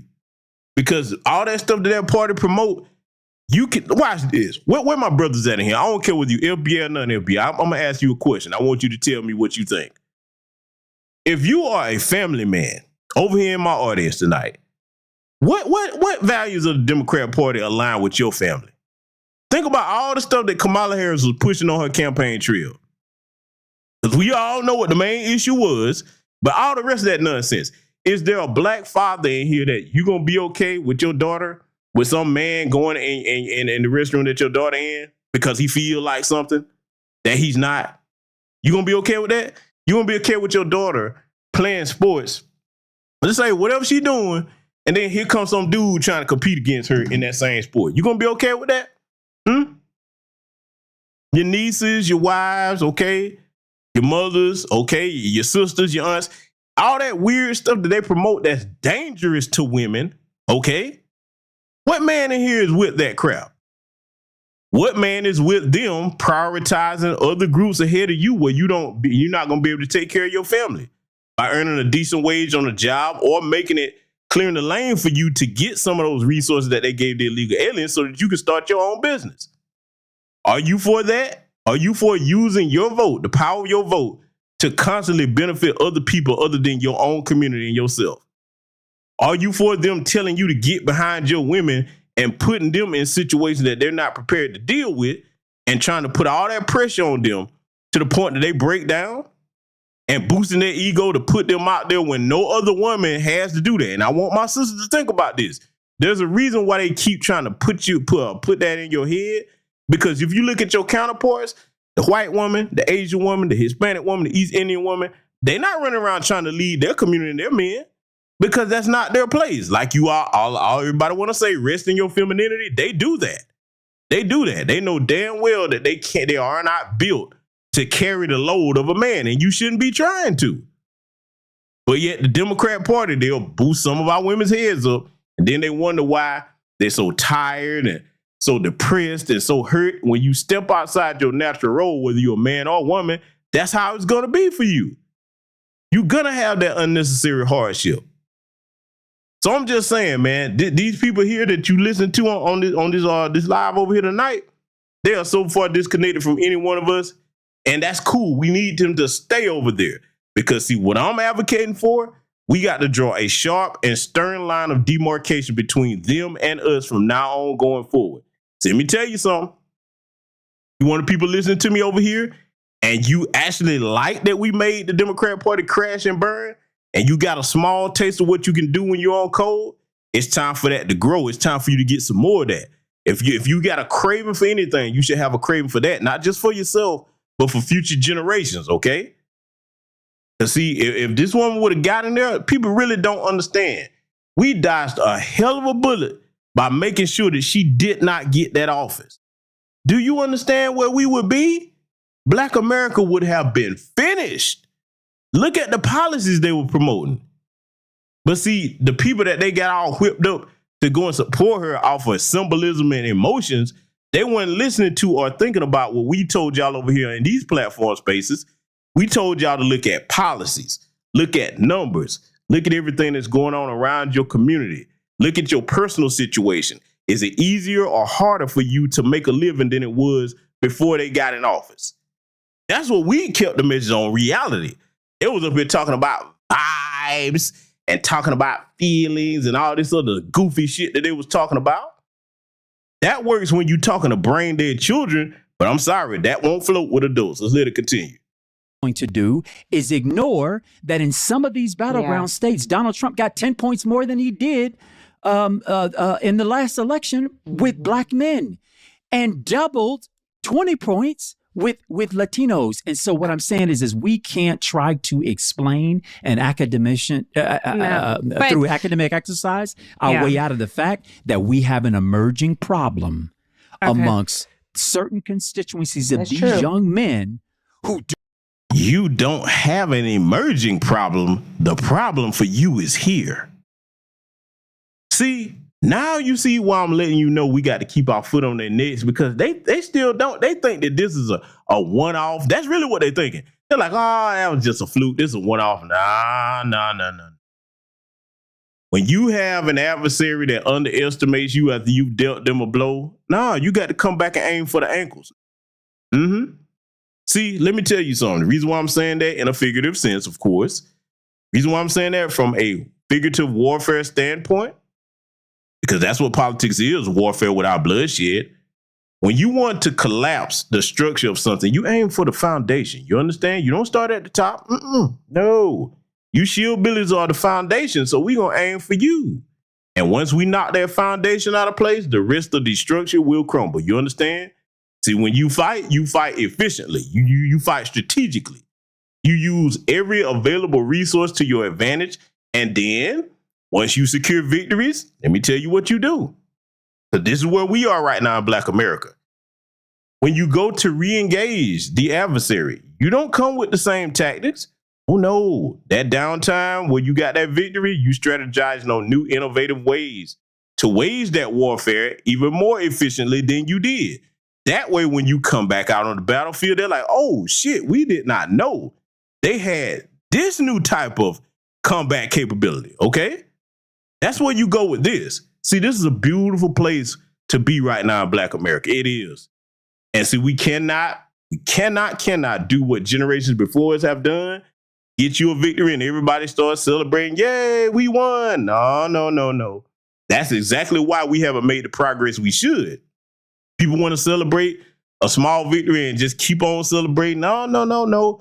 Your adversary is regrouping. They must be completely crushed, okay? They have to be. We owe them 60 plus years of crushing, to be honest with you. We really do. As much disrespect that these people have handed us, as most of our people have loyally given them their vote for 6 decades. And you look at how they treated us. Even to the point that should be the straw that broke the camel's back. To the point of putting illegal aliens, people that's not even citizens over here and using our tax dollars that they've been denying us when we need them for different things in our communities, whether you want to have your own grocery stores, you want better schools, okay, you need your infrastructure fixed up, okay, you want better business investment opportunities. They're not going to give you none of that, but they'll give this to people that's not even supposed to be here on our land. And you tell me we don't owe these people? Nah, man, I'm going to do my part to keep on. Whoever y'all is with me, hey, y'all will be over here on this platform. Let's let it continue. Do not feel like they are seen, heard, played with, dealt with within That's the true. Democratic Party. And that will be a significant problem, especially when you consider what the future demographic voting demographic that part will is be. true. Yeah, I just want to hop in because we're 10 minutes in. I'm done. That's my piece. I think we have to consider that the voter turnout itself was smaller, and that's why some of those gains look like they were larger. I'll be quick. What I think went right. I think that Vice President Harris ran an amazing campaign that was pulled together and executed in 107 days. And this right here lets you know the abysmally low mental capacity of this woman, Tiffany Cross, to say this. What was amazing about this campaign? See, you don't win by calling a failure anything other than a failure. And I'm talking to individuals about this. Let me tell you something. If you try to become better at anything, if you lose, you got to count that as a loss and say, yep, I feel short of the mark this time. Let me go back and study, just like a football team or basketball team, go back and study the game footage where they messed up at to become better. That's what you have to do. You don't make excuses about it and live in denial and gaslight about the loss. But see, this is the type of mindset that the average Democrat shillbilly has. And look, let's just call it what it is. Most of the female shillbillies, we already know what their main issue they was advocating for. With their demonic asses, how you gonna call deleting children reproductive justice? There's no reproduction going on. You know, I'm one of the first. Look, let me tell y'all something. Watch this. Let me ask my audience a question. Family, you remember over here on this platform, I was one of the first, if not the first people to call that out. And then did you notice other people with larger platforms started saying what I was saying? See, let me tell you something about this platform, man. I go where a lot of people are afraid to go because I do that not to be a shock jock or anything. I do it because I represent the voice of people and I'm going to say what need to be said within reason over here. How many of y'all noticed that, huh? You ain't got to call no names. I was one of the first people that was staunch and adamant about it. I'm like, what you mean reproductive justice? I even took it a step further, and I'm going to say it again here. If you engage in that, using abortion as birth control, you are no different than a hitman, okay? And then hiring a hitman to go and kill somebody, even though you didn't do it, you hired them to do it. It's the same thing. Explain to me how it is. Outside of the 3 reasonable exceptions that we all know, okay, I threatened pregnancy, incest, or somebody violated you, okay? 3 things. We all understand in that. Nobody will argue against that. But just using it as birth control? So I'm just saying, how many of y'all actually noticed that when I started saying that, a lot more people picked the ball up with that, and they should have been saying that. I don't tell nobody how to run their platform, but all I'm saying is if we're going to stand up for things, we need to go ahead and stand on business with that. Because, see, one of the things that's evil, when somebody try to call something like that, unaliving children in the room, especially for irresponsible reasons, when they try to dress it up and call it something else, that lets you know they know it's wrong because you won't just say what it is. Give it another turn, reproductive justice. Really? Okay. Why you ain't at the border offering these illegal aliens coming over here some reproductive justice, huh? We ain't seeing you doing that. We damn sure ain't seeing them promote that to nobody else but our community. Now, here's where knowing history comes into play. And I have a broadcast on this channel about that. Go into my video section, and I tell you what, type this channel's name and type Margaret Sanger, and then you listen to that broadcast I did. Oh, boy, they really didn't want that one up. It's still over here. Go listen to that. So if you know who Margaret Sanger was, you know what her goal was for our people. We were numerous like weeds, according to her. And she went to that black church and taught them damn sellout, bootlicking pork chop pastors and promoting that demonic practice to our people. Do you know where our numbers would be if most of our people had rejected that? But see, history is there for a reason, because when you study the things that were wrong or that were bad decisions, you have the opportunity in the present not to repeat that so that your future is much better. You understand? So yeah, I'm going there with it. Most of them women that's over there in the Democrat shit, that's the main reason they were supporting this health. And see, that tell you something. I said this before, and I agree with the brother Cat Williams when he said this at the beginning of the year. The truth was going to be exposed. This has been a year of truth, and it's going to continue. That lets you know what these people's mindsets really are. And I'm going to tell you, what a lot of them don't realize, them Democrat shillbilly women, they don't realize how disappointed a lot of brothers was to hear them saying that, advocating for the unaliving of innocent life. That lets you know that I don't care how pretty they look, these are demons. That is demonic. And look, before anybody say anything, y'all know my stance on it. If you a dude at trying to press your woman into doing that because your ass is irresponsible, you ain't no better than her. I'll dress you the same way. Your ass is a demon wearing human skin too. If y'all funky asses are walking around here breathing, every child should have that chance and opportunity, not just because you were irresponsible. Oh, I don't want to be a mother. I don't want to be a father. Huh? No. So I'm just saying, I'm glad to see everybody for who they really are. And that's going to continue. We reached a zenith in the consciousness of this country where you can no longer hide and pretend to be something. You're going to have to stand where you stand, because there's things going on now where it's going to force you to declare where you at. Yeah, so I love this, man. We need more of it, because that way we can start making the proper demarcations and divisions between us and these people that mean our community no good. Let's let it continue. The idea that she didn't talk about the economy is bullshit. She absolutely did. You know, she put together an incredible campaign in 107 days, and I don't think the idea that she didn't talk about the economy is complete and utter bullshit. And it drives me crazy that people. Do you hear this? When did she talk about the economy? Oh, don't say it's complete and utter bullshit. When did she talk about the economy? I'm not talking about mentioning a few little sentences here and there. Did she look, let's go here. Did she talk about the economy more than she talked about abortion? Oh, come on now. Yeah, see, look, if you do choose to engage these brain dead shillbillies, which I do not advise, hit them with that question if you decide to do that, okay?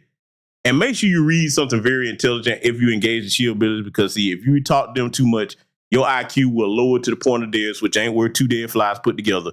But ask that question. Did she talk about the economy as much as she talked about promoting reproductive justice? Let it continue. People say that constantly across the cable news spectrum, and hosts who are supposed to be journalists don't correct it. She did talk about the economy. I don't think there is anything that she could have done differently that would have changed the outcome of this election.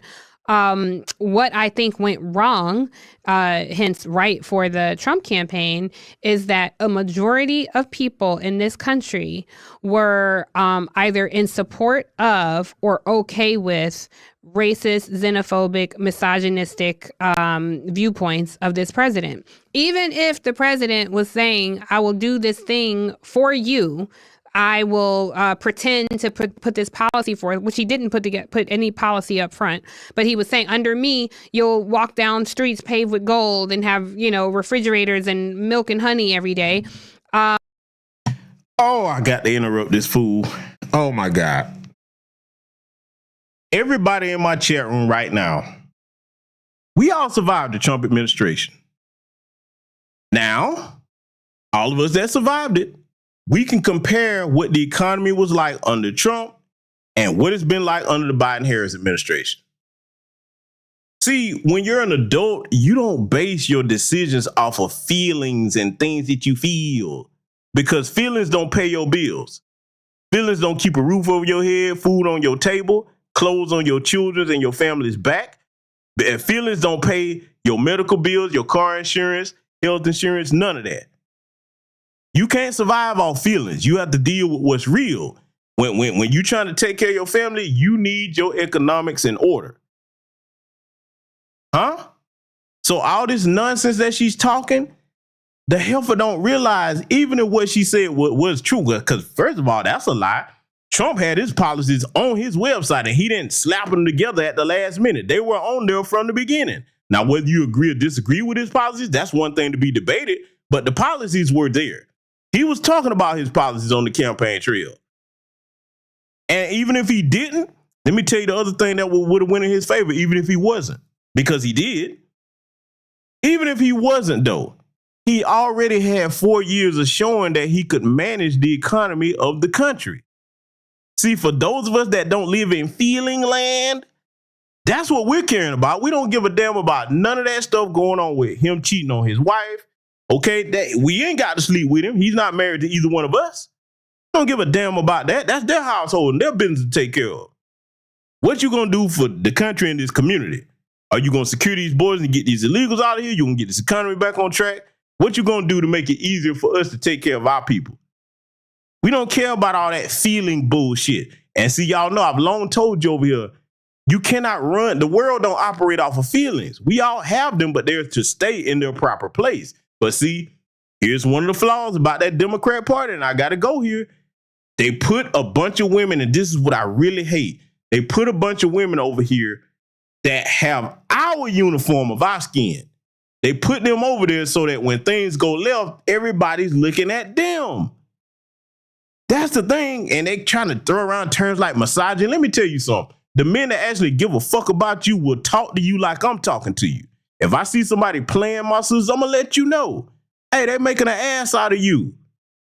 If I value you and I care about you, I'm going to say something. Now, if I don't care, I ain't going to say nothing. I'll be just like them, boosting your head up, telling you that you're something that you're not. Because we all know they say that the women are the backbone of the Democratic Party. Okay, well, if the backbone of the Democratic Party is the black women, you take care of the backbone because that's the central support structure of the body. Have they taken care of black women? Why is it our women have the highest infant mortality rates in these hospitals, but other women don't have them same numbers, huh?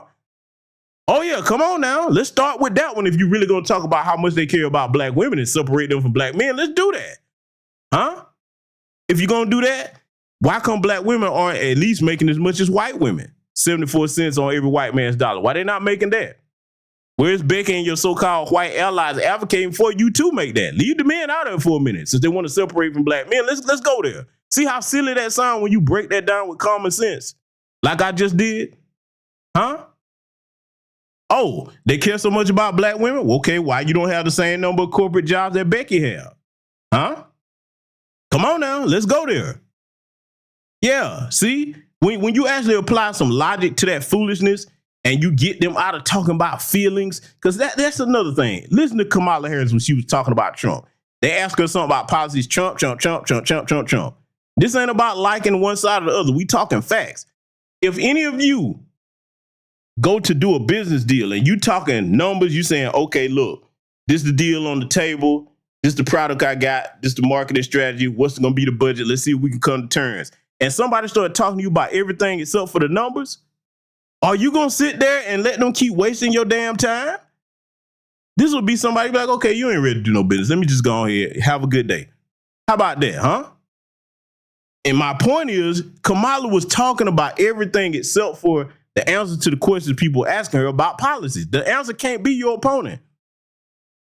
Back to business, if she really wanted to run a stronger campaign, anytime somebody asked her about a policy issue, but see, this lets you know she was an idiot, she would have never mentioned Trump. She would have said, okay, or she would have did it this way. Let's go here. Let's rewind that back. I'm going to show you how she could have mentioned him, but actually flipped it in a strategic manner. If they asked her about something she wanted to mention Trump, mention his name one time and say, okay, that's what they did. Here's what I'm going to do. This is how it's going to work. I'm going to appoint these people. I have these advisors. Start talking mechanics of problem solving. But see, she can't do that because that woman, keyword, that woman is not capable of leadership. That one isn't. Are there women that are capable? Sure there are, but it ain't that one. And it's not one like her either. You see what I'm saying? See, we don't deal with the feelings over here. We deal with the real because that's what you have to deal with every day of your lives in this chat room. When you wake up, you in the real world, okay? Dealing with real grown adult problems. You can't have no president that's talking to you about vibes and feelings and Tubwashed greens. And see these idiots right here?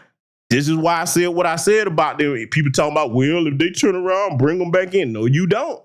These are liabilities. You can't have these idiots sitting up here thinking like this, coming back amongst us. They have to be persona non grata and ostracized from Black America. Let's let it continue.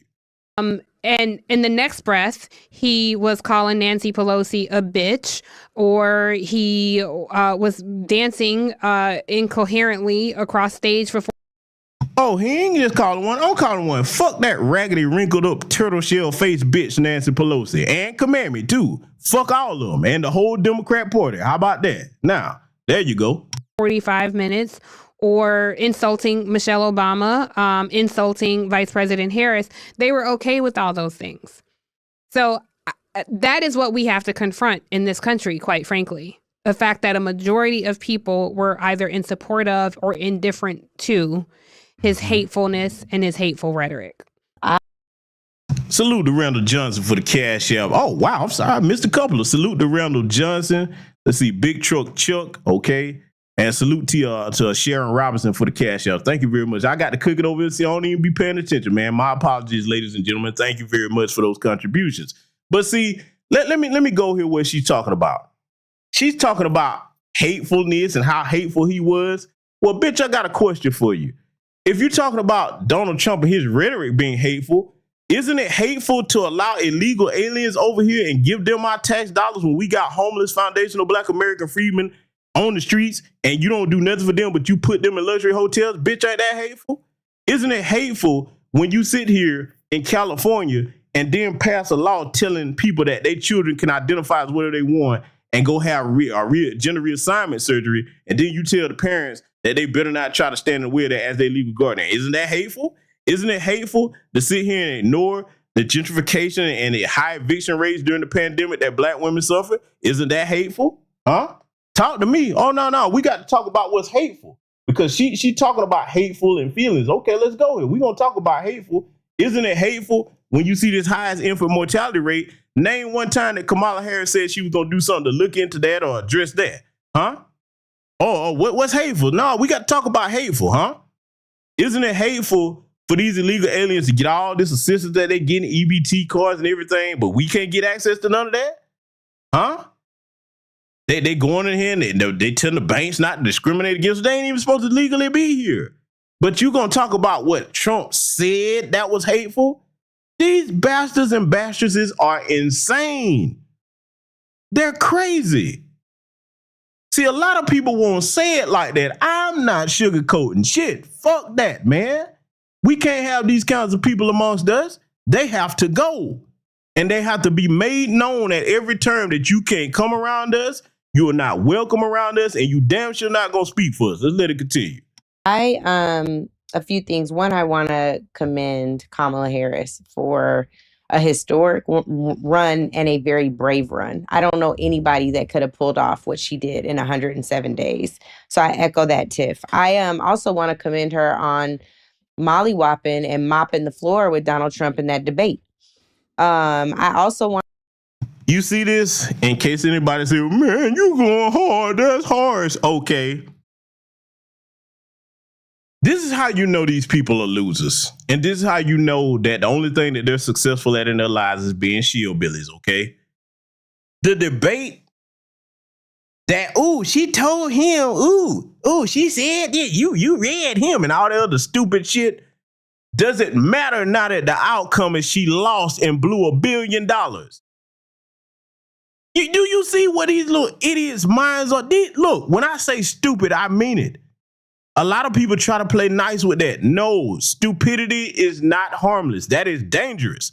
You get a bunch of stupid people in the same place at the same time, you got trouble on your hands. These are the people that call themselves trying to represent and speak for us. No. There's all of this that I just mentioned. She's talking about, I got to get him past for that debate, mollywopping Donald Trump. Did you really mollywop him if he whooped your ass in the presidential election, you raggedy? Oh, boy. Let me let this continue. I want to commend them on plugging in influencers the best way they knew how in the campaign. I would argue that the influencers and the surrogates who participated on the campaign trail were probably one of the more organized pieces of the campaign.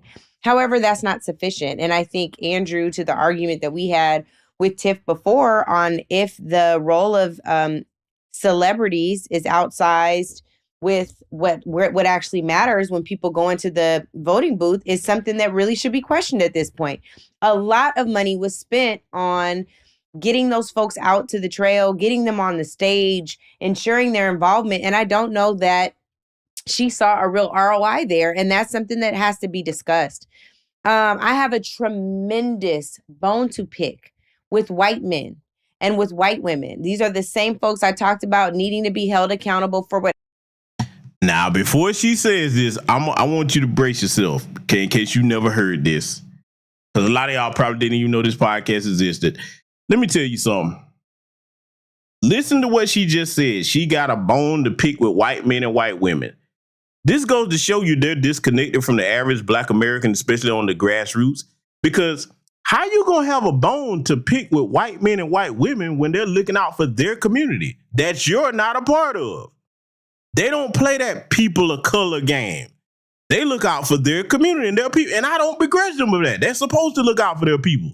We're supposed to look out for our people. But she didn't get the memo. Even after this, you talking about you got a bone to pick with them? Well, hell, I got a question for you. What bone would you have to pick with the white man and the white woman for doing what they're supposed to do, looking out for their people? Which don't include you. No matter how many white women fantasies your little high yellow ass have. Yeah, I'm going there. You got a bone to pick with them. I want you to listen to what she said. I'm not going to even interrupt this part. I want y'all to listen to this. Whatever they decide to do on election day, and I'm not veering from that. I have a tremendous issue there. Shout out to y'all because you showed up. The sad part for y'all that showed up is you showed up and voted against your interests. People have argued that you did vote your interests. What I'm saying to you is, and I'm not trying to call you ignorant, but I believe that you voted in the long run against your interests and you don't even know it. You thought your interests were mass deportation. You thought your interests were getting rid of DEI. You thought your interests were ensuring that affirmative action no longer existed in institutions of higher learning for your children. What you don't realize is the ways in which these things are going to backfire and hit you even more. Oh, family, did you hear that? I'm doing this for a reason because, see, a lot of times when you hear people like myself call these people incompetent or abysmally stupid, sometimes you have to let them talk and break down exactly why we're saying that. She sit here and just said out her mouth, she really thinks that they don't understand how that's going to hurt them. No, you idiot. If you understood the system of white supremacy, how it works, and I'm not even talking about political parties because both of them are full of white supremacists, let's be clear. But if she understood the system of white supremacy, she would understand that, no, that's exactly what they want. All them things that she routed off, What makes her, see, this is a question I would ask Angela Rye. What make you think they really don't want that? If a person go out there and show you and vote with their feet like the white folks did, what make you think they was bullshitting about that? See, that go to show you the state of delusion they in. They think these people were just playing. Oh, you think they're confused? They don't know what they're doing? No, they are very intentional. They have been intentional with everything they've done in this country for the last 400 plus years, huh? But see, in her mind, she thinks that they just don't realize they vote against their interests. What interest? The stuff that you care about, how do you think that that's an interest to them? See, let me spell it out for you, Angela Rye, Tiffany Cross, and Andrew Glitterboy Gillum. Then what's in their interest, whether you realize it or not, because you don't think you like the rest of Black America in that little boule class, your extinction is what's on their agenda. You don't realize that because you probably hobnob with a few white friends that are giggle in your face and then call you nigger behind your back, and some of them probably call you nigger to your face. I wouldn't doubt it if they've been in a situation like that and they stupid ass still hang around them people. They look like the kind of Black people that would do that. Huh? The only time that they see racism is on the Republican Party, as if all the policies of the Democrats that they've had, Joe Biden and Kamala Harris combined, that's not racism. See, at this point, what I'm saying to you and why I'm playing this, you better really take to heart what I'm telling you about allowing this kind of compromised mindset back amongst the people. You can't rehabilitate this. This ain't going to turn over a new leaf. Look, it would be different if these were teenagers or in their early 20s. Okay, I can give some grace for that because you don't know no better yet. But by the time you get to the ages of these people right here, oh no, the gates must be closed. You are out. You are not coming back in. Again, you better start taking a page out of the Jewish community with that. Let's let it continue. I gotta say that I think the biggest winner in this campaign is, once again, the white consultant class. Regardless of what party 100%. you sit in, that 100. has to be disrupted. It has to be destroyed. We're talking about contracts in the hundreds of millions of dollars. And sure, folks will say, well, you're not looking at this right because this was a media buy. And so most of this went to TV. Well, what ROI do we have to say that it was worth the campaign spending over $200 million with one vendor for TV ad buys? The ROI is not there. This has to be disrupted. And the bottom line is there was a whole other contract for digital ad buys. See, they whining about that money. Oh, they whining about that money. See, you shillbillies, if this campaign and the way they spent the money, because see, let's be clear. One thing that everybody can agree on, whether you disagree with anything I said tonight here, we can all agree that people spend money on what they care about. And they didn't spend any money with any Black political consulting firms. Okay, they threw out Sharpton and Roland Martin a little few crumbs, but they was in the minority. I'll wager this. I would wager that if you really go through tooth and nail all of that, the financial spending, it might have been outside of the celebrity class. As far as like political pundits that are Black, you might could find 5 that probably got a payout besides Boule Martin and Al Sharpton. Probably 5, and I'm being generous with that. Outside of celebrity class now. So she's not realizing that, hey, if they're not spending money with you, that lets you know that they don't think nothing of you like that. And see, I got to address something to the sister RY here. I don't know if you know this, sister, but yeah, Shirley Chisholm, man, nobody we respect over here, and I'm going to tell you why. Go back and look at what she was pushing, being that she was definitely not of our lineage. She was pushing a lot of that intersectional crap and a lot of that LGBTQ stuff, and yeah, so got to look a little deeper into history on that. So I can't give her no props, but I digress. Here's the thing, family. And salute to Courtney G for the cash out, man. Thank you very much for that. Thank you. But here's the thing, family. They don't realize that people vote with their wallets, and wherever that money goes and it's not you, that's telling you that you're the help. You're the help. You the little house Negroes. And we all know that the house Negroes got abused the worst to the point they had to run away. But see, these house Negroes are too stupid to run away because they're in an age of comfort where they got their little coon creature comforts or what have you. And then, hey, they're like, well, you know, we are above the regular Negroes. Oh, but whites 2025, Orange man in office for these 4 years, Watch. Y'all remember the last time when that happened, right? They started getting them black people off these networks left and right. And if you think that was bad, just wait. Oh, just wait. It's going to be worse now. Because, see, when you fail to deliver and they done kicked all that money out to you, the few that did get it, oh, it's over with. You done. Boy, I want y'all to listen to continue to whine about this. Because, see, this type of delusion right here, this is what I'm saying, man. We can't have these people amongst us, and they can't be speaking for us. Let's let it continue. What ROI do we have that says this was a good use of resources? Here's my point. There is nothing that y'all can do to outsmart good old-fashioned canvassing, mail, door knocking, text messages. You're not going to be able to geo-target enough in a digital space, to target enough on a TV space to make up for the lack of not being involved in knocking on doors. Oh, let me stop this idiot. Salute to my good brother, Kid Gravity Beyond in the building, man. What's going on, my brother? I got to chop it up with you about a project I got coming up. It'll be something more lighthearted for people that's into that. I'm going to definitely try to hit you up after the broadcast, shoot you a text, if not tonight, tomorrow. But yeah, man, look, let me talk to y'all about something, right? In case the Shillbillies, because I know this broadcast has been brutally harsh over here tonight because I have to tell the truth. Let me throw them a bone. I'm going to show you what GBS would have did, and I know y'all going to cringe at the thought of this. Let me show you what GBS would have did. They would have said, hey, brother, help us out. But we're going to put you in charge of outreach of KaMammy's campaign. Now, here's a budget. All right, you got carte blanche, spend what you want. How would you go about it? I would have called Miss Tubwashed Greens in there. I'd be like, sit your little red dot Hindu bedwitch ass down. Let me talk to you. Look, this is what you're going to do, okay? Instead of all that goddamn cackling, first of all, you're going to stop that damn cackling when ain't nothing funny. Lay off the bottle or whatever the hell you got going on. She could be popping pills for all we know. Put that down. We're going to sober your ass up, okay?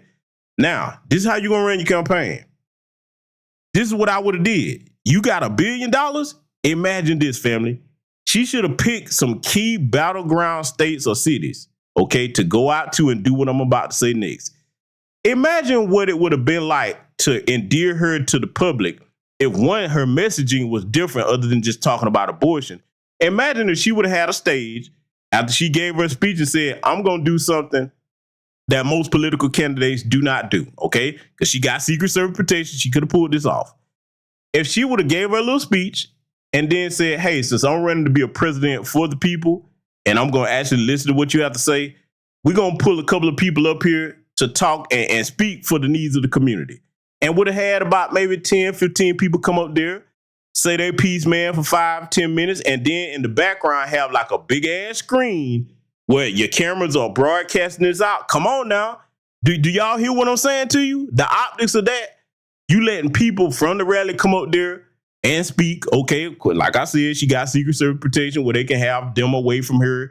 They come up there and speak. Hey, talk to the needs of what you want to see if for me to get your vote. What you want to see that when you put me in office. You see where I'm going with that?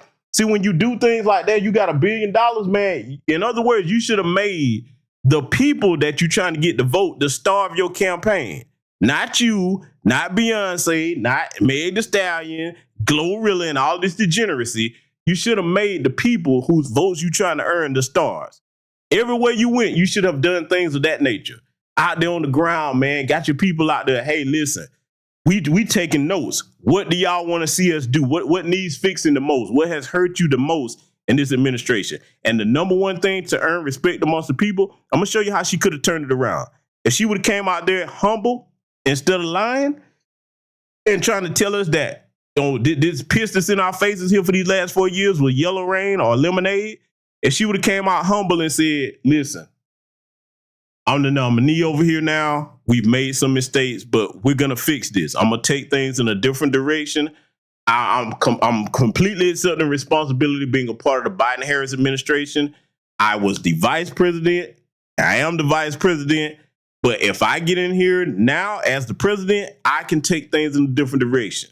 Instead of talking about day one, no, your day one already started. See, people can respect you if you just come out and say, hey, listen, you know what?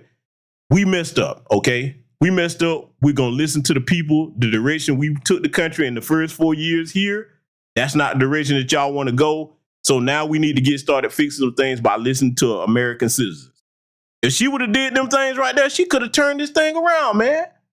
But see, when you do the opposite and you rely on white Democrat strategists to tell you that, oh, all you got to do is just get celebrity entertainers to go out there in front of them and you'll get the black people's vote because they're too stupid to worry about kitchen table issues, the economy, and the safety and security of their communities. Oh, no, we don't worry about stuff like that. Oh, no.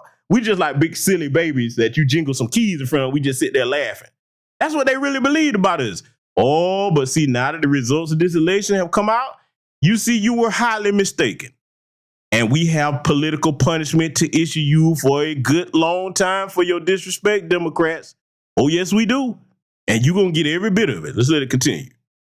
That was an issue before Kamala Harris became the top of the ticket and the nominee for this party's nominee in this election.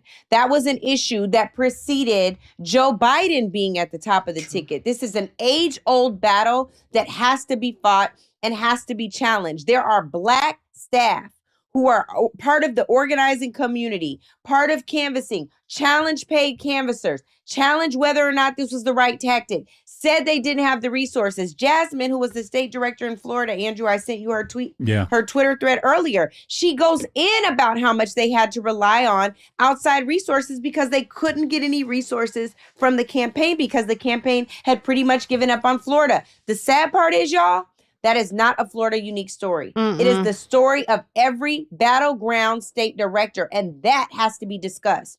They spent so much time and effort in ensuring that these large, rich, white consultants would keep their share, could even potentially get bonuses off of a loss, but wouldn't get these folks the dollars they needed to get signs on.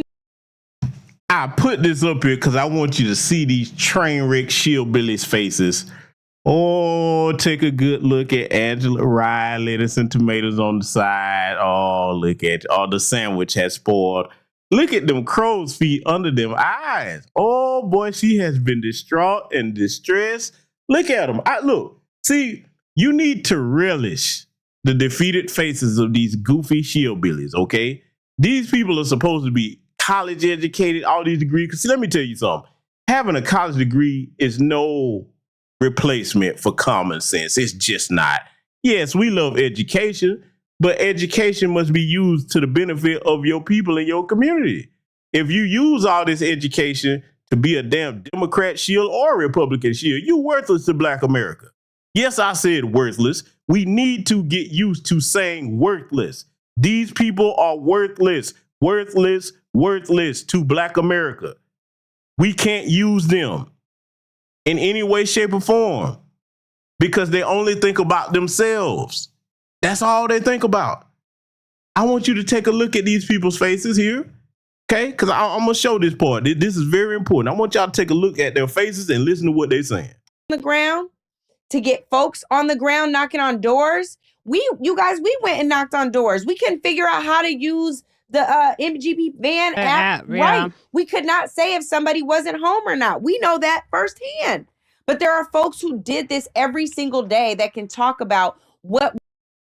Let me pause this heifer right here. Boy, these Shillbillies are so distraught because they know that their little Shillbilly crumbs that they're getting, it's about to, look, they about to clean the table on you, Shillbillies. And I can't wait. Oh, I can't wait, man. Listen, figuratively, there's going to be a Grim Reaper coming behind their careers, okay? That's what's going to happen. It's going to be a Grim Reaper. They seeing it now. They starting to see glimpses of it. But see, let me ask my audience something. If any of these jackasses here, Glitter Boy Gillum, okay, Angela Riley, and tomatoes on the side, and Tiffany Cross Eyes, okay, if they came knocking on your door, would you welcome them and just, hey, let me come talk to you? Would you really want them to come to your door? Would you? Would any of you look forward to speaking with them and they coming up here being shields for the Democrats? Huh? Wait, I want to see. Talk to me. Is there anybody that would be like, yeah, man, boy, that's what I wanted. Come on over here and knock on my door and tell me how great the last 4 years under KaMammy and the Biden-Harris administration have been, huh? See, that's what they don't get. Nobody respects you. You can't come on the block. You can't. We don't respect you. You'll never have the respect of Black America because you think you're above us. They got that talented tent mentality. But now you're about to learn that, see, white supremacy is done with its tools. We already know. Neely Fuller Jr. has told us, and we have seen historically his words be proven true. White supremacy is through with its tools. It breaks the tools. Let us let the tools continue. Went wrong here. Y'all, like I said on the main episode, I was convinced this election had to have been stolen in some really remarkable, challenging way on data. It's not. We ignored the people at the bottom. As usual. There was ever, of course, but as usual, what we've learned as well is that. Oh, and see, this is the most damning part of that. This is why I wanted you to see their faces, family.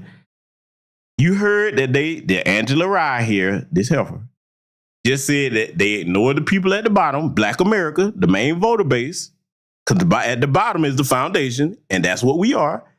And then Tiffany Cross-Eyes said, as usual, if you thought that I was being harsh, if you thought that I was being hyperbolic, if you thought that my sentiments were draconian towards them, now you see that I was spot on the money. And if any of you have any self-respect, you will not give these people any forgiveness or pass because they sit here knowing this means they're complicit.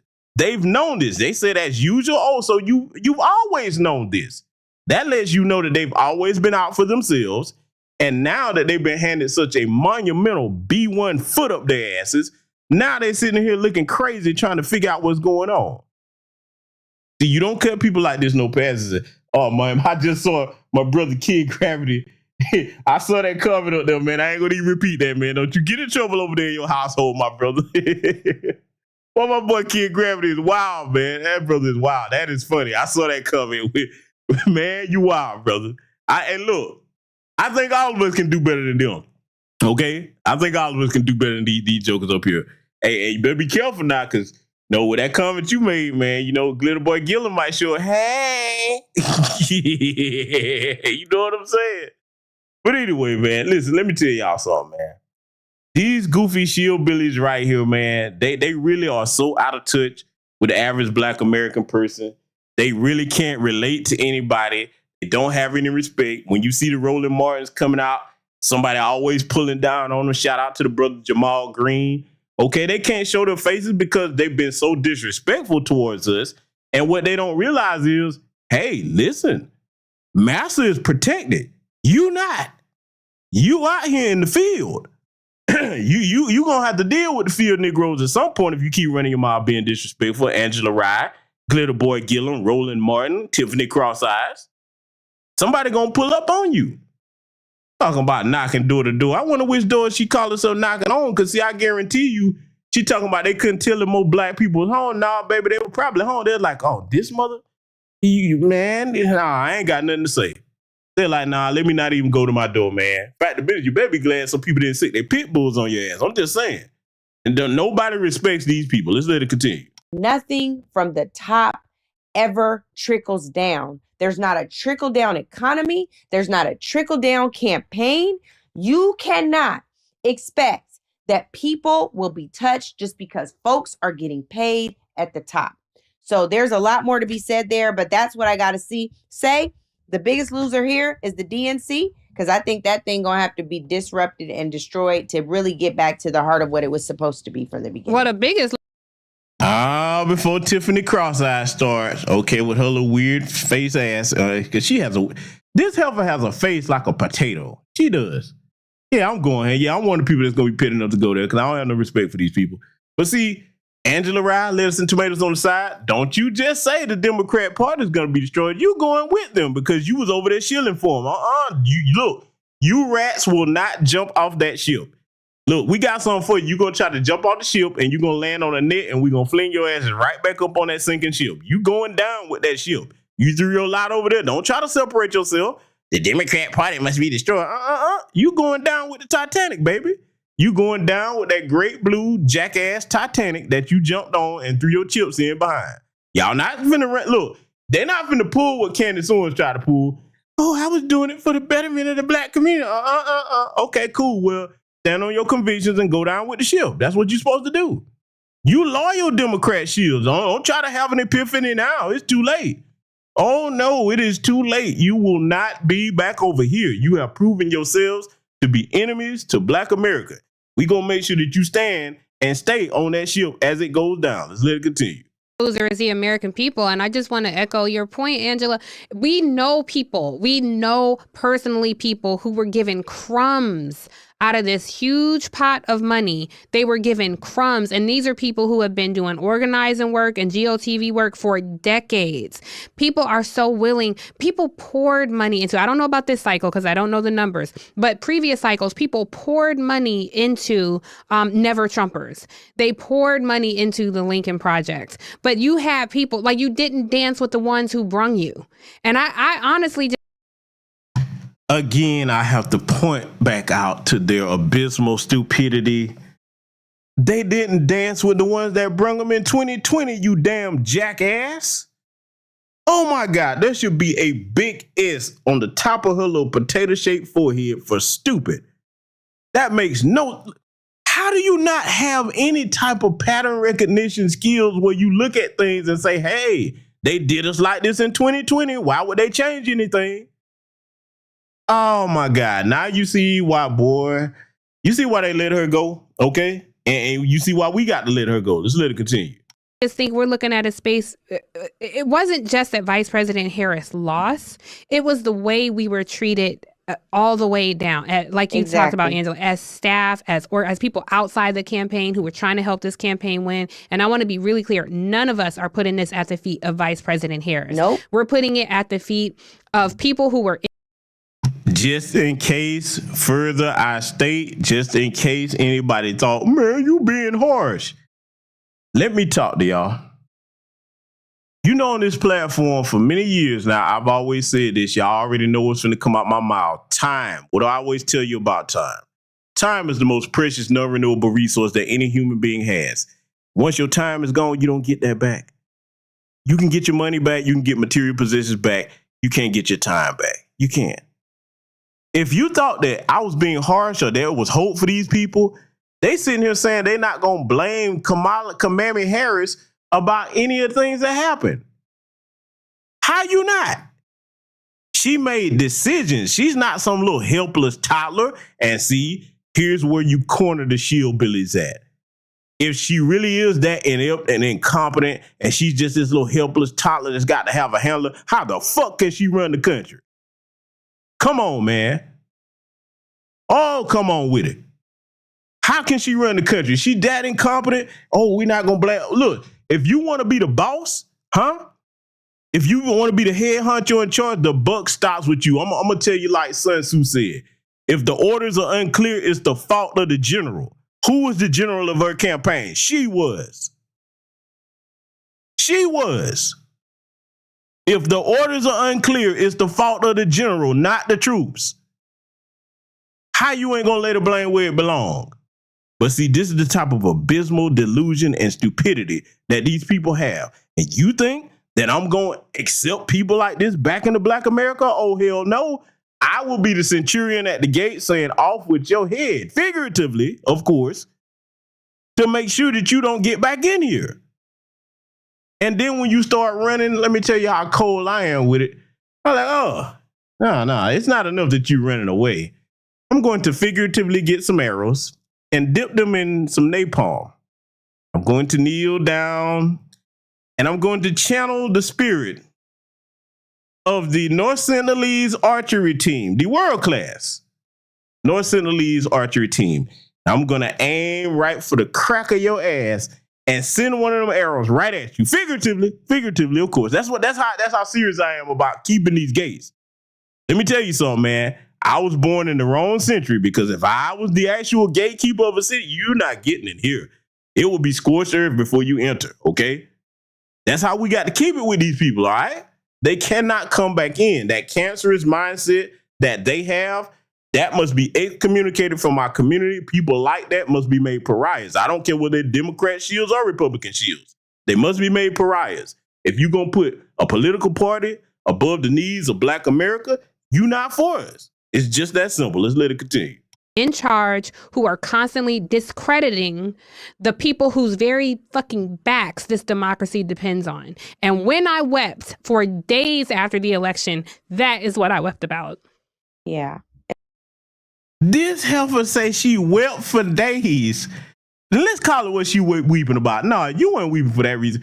You were weeping because they ignored your little goofy ass. You thought, ooh, Skee Wee VP. You probably rubbing elbows with it, probably talked to KaMammy a couple of times. So some of these people, I'm going to tell you why they upset. Some of them family, I want you to really understand what you're looking at, because a lot of people didn't say what I'm about to say about this. Some of these people probably actually went to her and Doug Funny's house. You know, Doug got that strong pimp hand. They probably went over to their house and thought they was in there, probably drunk some couple of little glasses of wine with it. It's like, oh, she wouldn't do me like that. Wrong. She did you like that.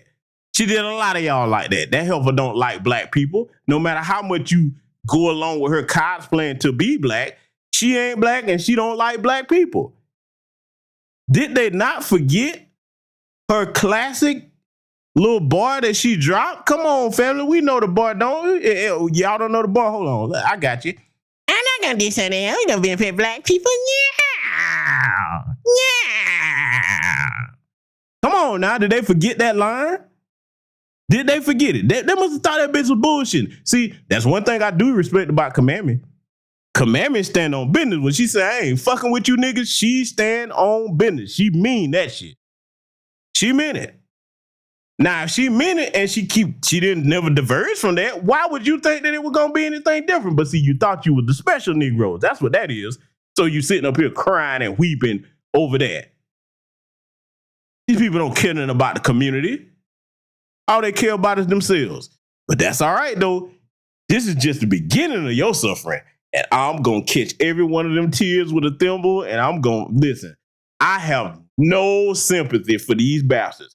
These people are a cancer to our community, and they deserve everything they got coming. Let's let it continue. And that's the thing. Like, at some point, the folks who get rewarded for losing elections cycle after cycle, and they get named campaign managers or named campaign chairs. That has to be, that is the first place where accountability must be had. And so I wanted to have this conversation. I know that it's emotionally charged. I know this is challenging. It's hard. We've been screaming this from the beginning of the podcast. Andrew's giving y'all his own story. I know that he'll continue to do that. I hope that he'll participate in this autopsy as well, because it's not just an autopsy of this cycle. It's an autopsy of what's been wrong with the party for years. Yeah.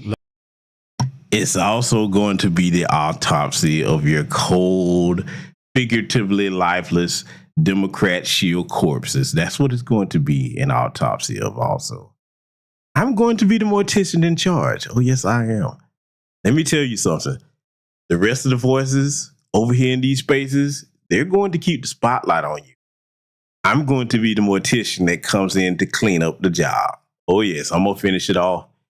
Cremation, buried 6 feet deep in the bowels of hell, whatever it takes to get rid of you and make sure you never come back again.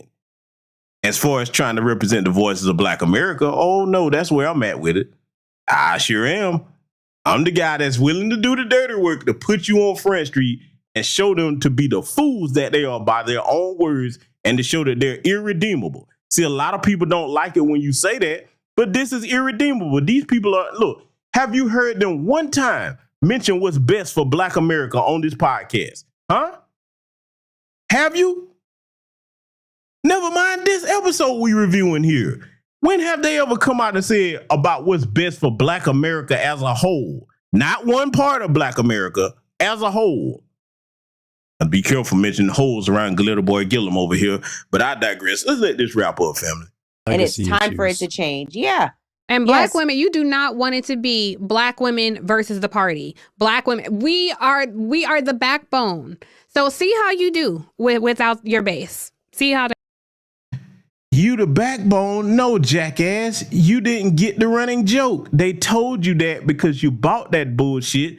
And then the whole time, hey, what did they do to you? What do you have to show for it? And yes, the lone wolf effect. I am going to be the pallbearer. Oh, yes, you Democrat shills. Oh, yes. You thought that you were going to use Black America, but you're wrong. You're wrong. Now your Democrat masters have left you and forsaken you. It's over. You're going down.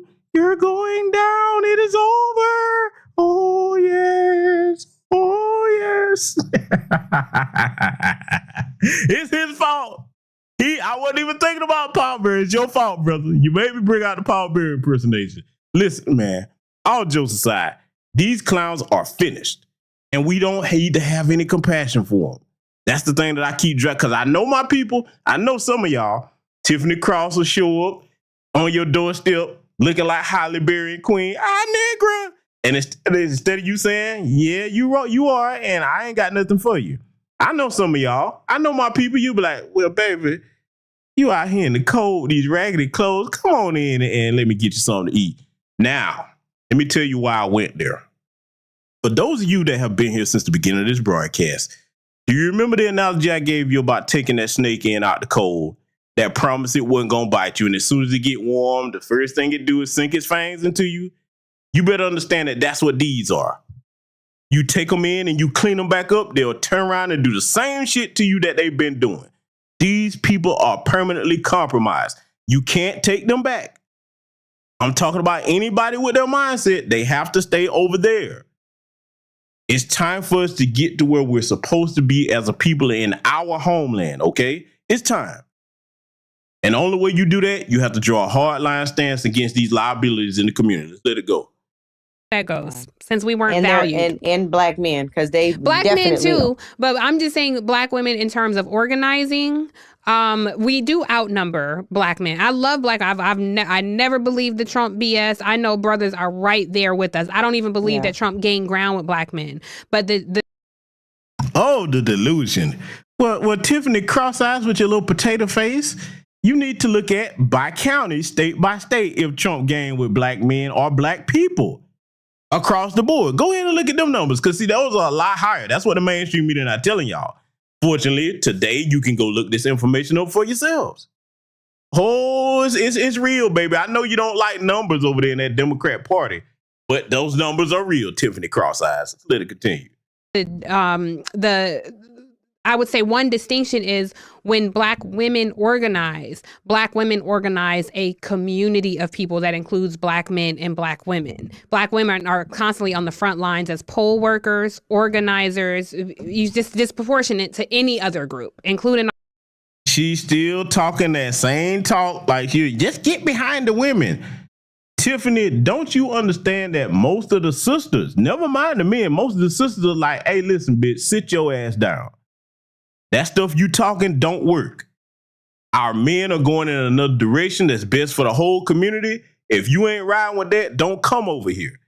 That's what a lot of the sisters are saying to you.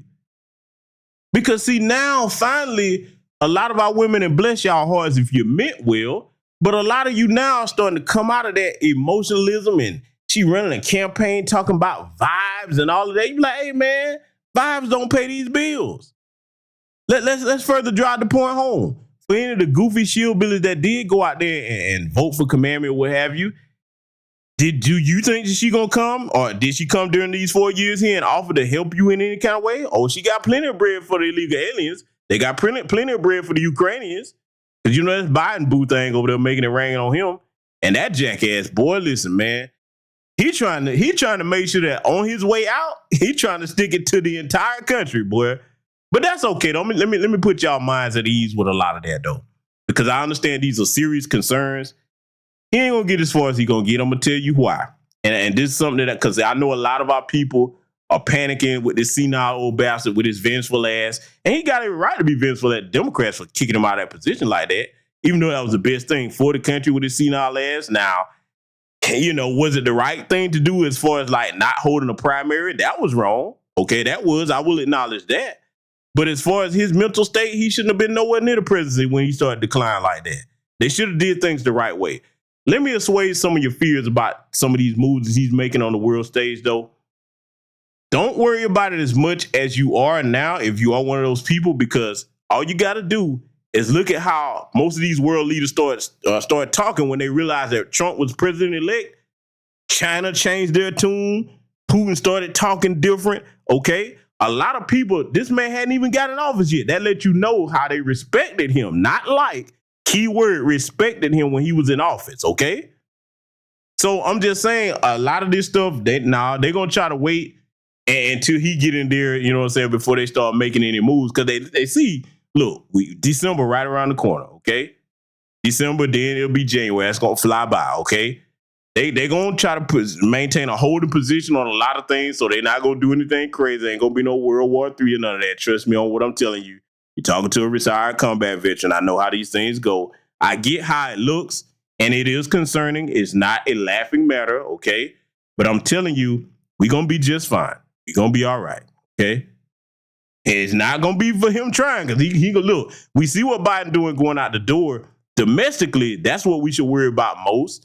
Because he's trying to fast track all these illegal aliens in here by bypassing a lot of things they would have had to go through to come up here, as if he wasn't already doing that with the CBP-1 app.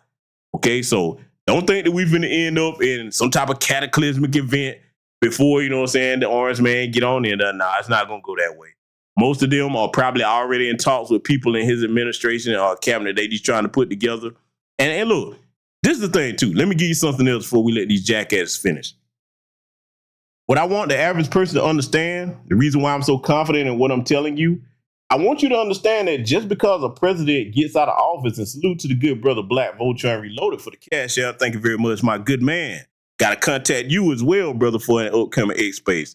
But this is what I want to remind the public, in case y'all never thought about this, kind of settle some of your agitation about that, because, again, it's a serious issue. Just because a president gets out of office doesn't mean he don't stay in contact with them world leaders. You better believe that he's been in contact with Putin, Xi Jinping, okay, even Kim Jong-un, and a lot of these other world leaders on the world stage. So just because they leave office, don't think these people don't talk. That's a whole other world that the average person doesn't even really understand, okay? I'm telling you what I know, not what I think on that. But we're going to let little Potato Face here and friends finish up here. Let's let it continue. Our brothers are black men, but this is not meant to put black men down or disparage black men. We need y'all. We love y'all. Y'all are right there with us in this fight. But I am just so frustrated and heartbroken by the way we're treated. It is so exhausting. It's so exhausting. And I don't know. And Tiffany, I don't know whether she's married or not. But see, I want y'all to listen to something, man. See, the sisters over here, you know I can be harsh, but you know if I am, I'm saying what I'm saying out of love for y'all, okay? And I'm using cross eyes over here as an example of what not to be, especially if it's a young sister listening to me, okay? Because we got some young sisters over there listening. The reason why she's heartbroken and going through all this distress is because she's not under the leadership of a competent man. What do I mean by that? I'm not saying that women don't have their own individual thoughts. I'm not saying that women aren't capable of leadership in certain situations. What I am saying is if you got a man that you can rely on, that you actually have faith in, and you follow his guidance and leadership and trust him, you're not going to be crying over no damn political party. You know why? Because that man is going to say, hey, listen, baby, no matter what happened, with whoever get in office, I'm going to make sure we all right. She can't have that. Even if she is married, that lets you know what type of man she is married to if she is. He ain't worth a damn, because see, let me tell you something. Where my brothers in here that's probably married or in long-term committed relationships. Don't you know that I guarantee you, even if I never met you, I can guarantee you that all of us think the same on this. No matter who got in office, as a man, you look at your woman and your family like, hey, listen, no matter what the fuck happened, I'm going to make sure we good. I'm going to make sure we good, huh? When you a woman without that, this is what you do. You end up crying and hurt and heartbroken because you don't have no support system. And you look into a political party instead of looking to your man or your community for moral support. See, what I'm saying is, to my sisters listening to me, don't make the mistake and think that I don't love you. I really do. I love you enough to tell you don't waste your precious tears and your emotion and your mental capacity on being loyal to something that's not loyal to you, which is this damn Democrat Party. You understand? You don't need to be Tiffany Cross when you sit up here with your face all scrunched up looking crazy talking about you been crying for days over a damn political party that don't give a fuck about you. that wouldn't piss on you to put you out if you was on fire. I want you to see how pathetic this mindset is. You understand? That's my message to my sisters. Let it continue. Know how you hold on to hope, but I'll tell you guys, I don't have an ounce of fucking energy to do anything for this party, this country. All I want to do is make sure my people are okay. I'm running out of the. Oh, but baby, I got news for you. You don't have no people no more. No, you don't. It's too late for that. It's too late. No. Your people over there with that Democrat Party that you was crying for. Yeah, we ain't aligned no more. Look, you too old to have now finally come to this realization. You should have came to that realization in 2020. No, don't start that. I just want to look out for my. See, let me tell you what this is right here. Don't you think that she's sincere? Because I know y'all, man, GBS, you a cold piece. No. This is not sincere. This is, okay, they threw with me. They don't have nothing to do with me. Let me drive it home for you. The scene with Halle Berry from that movie Queen, nigga, that's what that is. You ain't sincere, because if they would still been treating you right, you wouldn't even been talking like this. You wouldn't have said, hey, I'm doing good, but damn, what about the rest of Black America? It's people out here that ain't nowhere near doing what we got going on. Huh? Now you stop and let that marinate for a minute. For anybody that think I'm being cruel, what I'm saying, let's let it finish up. Fight, to be honest. If this is what y'all wanted, have at it. Let it burn. I want to make sure that my people are okay. That's just where I am, truly. I hate this. I know that this probably means that we'll have to do a part 2 on this. Yes. As we continue to figure out what happened in this election, as we continue to wrestle with our own feelings and the facts. And we'll always do that right here on Native Land Pod. So thank you all so much. And nobody's wrong for how they feel. That's for damn sure. Thank you all. You see how they ended that? Glitter boy Gillum with his peanut head looking like a shaved testicle, and nobody's wrong for how they feel. You supposed to be a man, but we all know that you think you something else. Talking about feel. Let me tell you something right now. Leadership does not begin with feel. I feel. If you got a man talking like that, you ain't got no damn man. You understand? We going to get Black America back on track to where it's supposed to be going. We don't care which party is in office. We're going to do what's best for our people and advocate for our people and make sure we're good. We got to get back to that. There's no cavalry coming unless it's us, okay? People like we just reviewed here tonight, they have no place amongst us because they're looking for somebody else to save them. And they crying when they get mistreated by people that they place all their effort and their faith in. See, you think about those of us that are foundational Black American freedmen. Everything that our people have went through, even if you're none of their big brother and sister, okay? And you stand on business for your people in your community. Because I'm talking to everybody that's in the global Black diaspora that's over here on this platform, okay? You think about everything that your family and your people have sacrificed and put into, and then you go out your way to uphold that legacy. These people are not connected to nothing like that. You know why? Because they would have changed their tune a long time ago. Not now that they finally shown you when you see this $1 billion bag come in. See, let me tell you what they thought as we wrap up my closing thoughts here on this. They thought that when they saw that, oh, she done reached $1 billion, oh, they started celebrating. Oh, boy, they started doing their little coon dance and sipping champagne. They just knew they were going to get their hands on some of that money.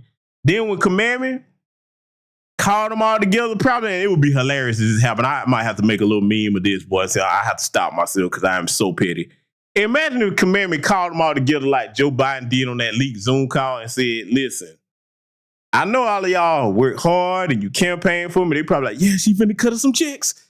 And she was like, nah, I got a gift for you. Look at the screen over here, please. And just walked out the room. She's like, well, why'd she leave?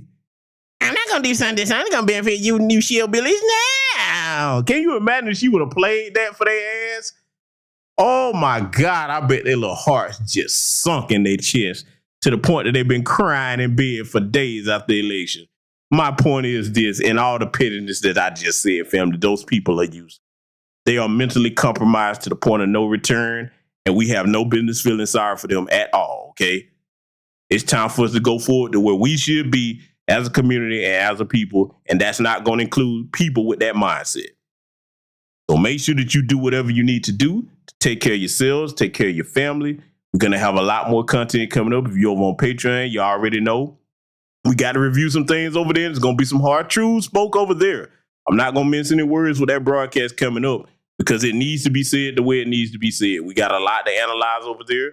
So if you subscribe to the Patreon, you will not miss that, especially if you're in the Black Ocean Zone 2 tier.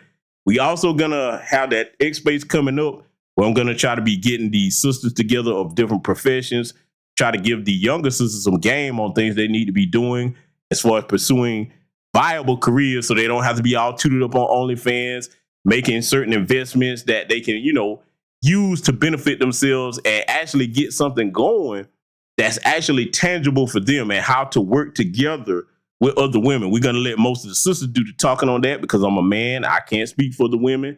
That's why we get other sisters in this community over here to participate in those things. So with that said, salute everybody contributing to the broadcast. Thank you so much for being over here. We're going to have a lot more coming in 2025 with a lot of different things that we're getting together now. And like I said, family, remember we are a great and mighty people, and I will see you all in future content. Salute.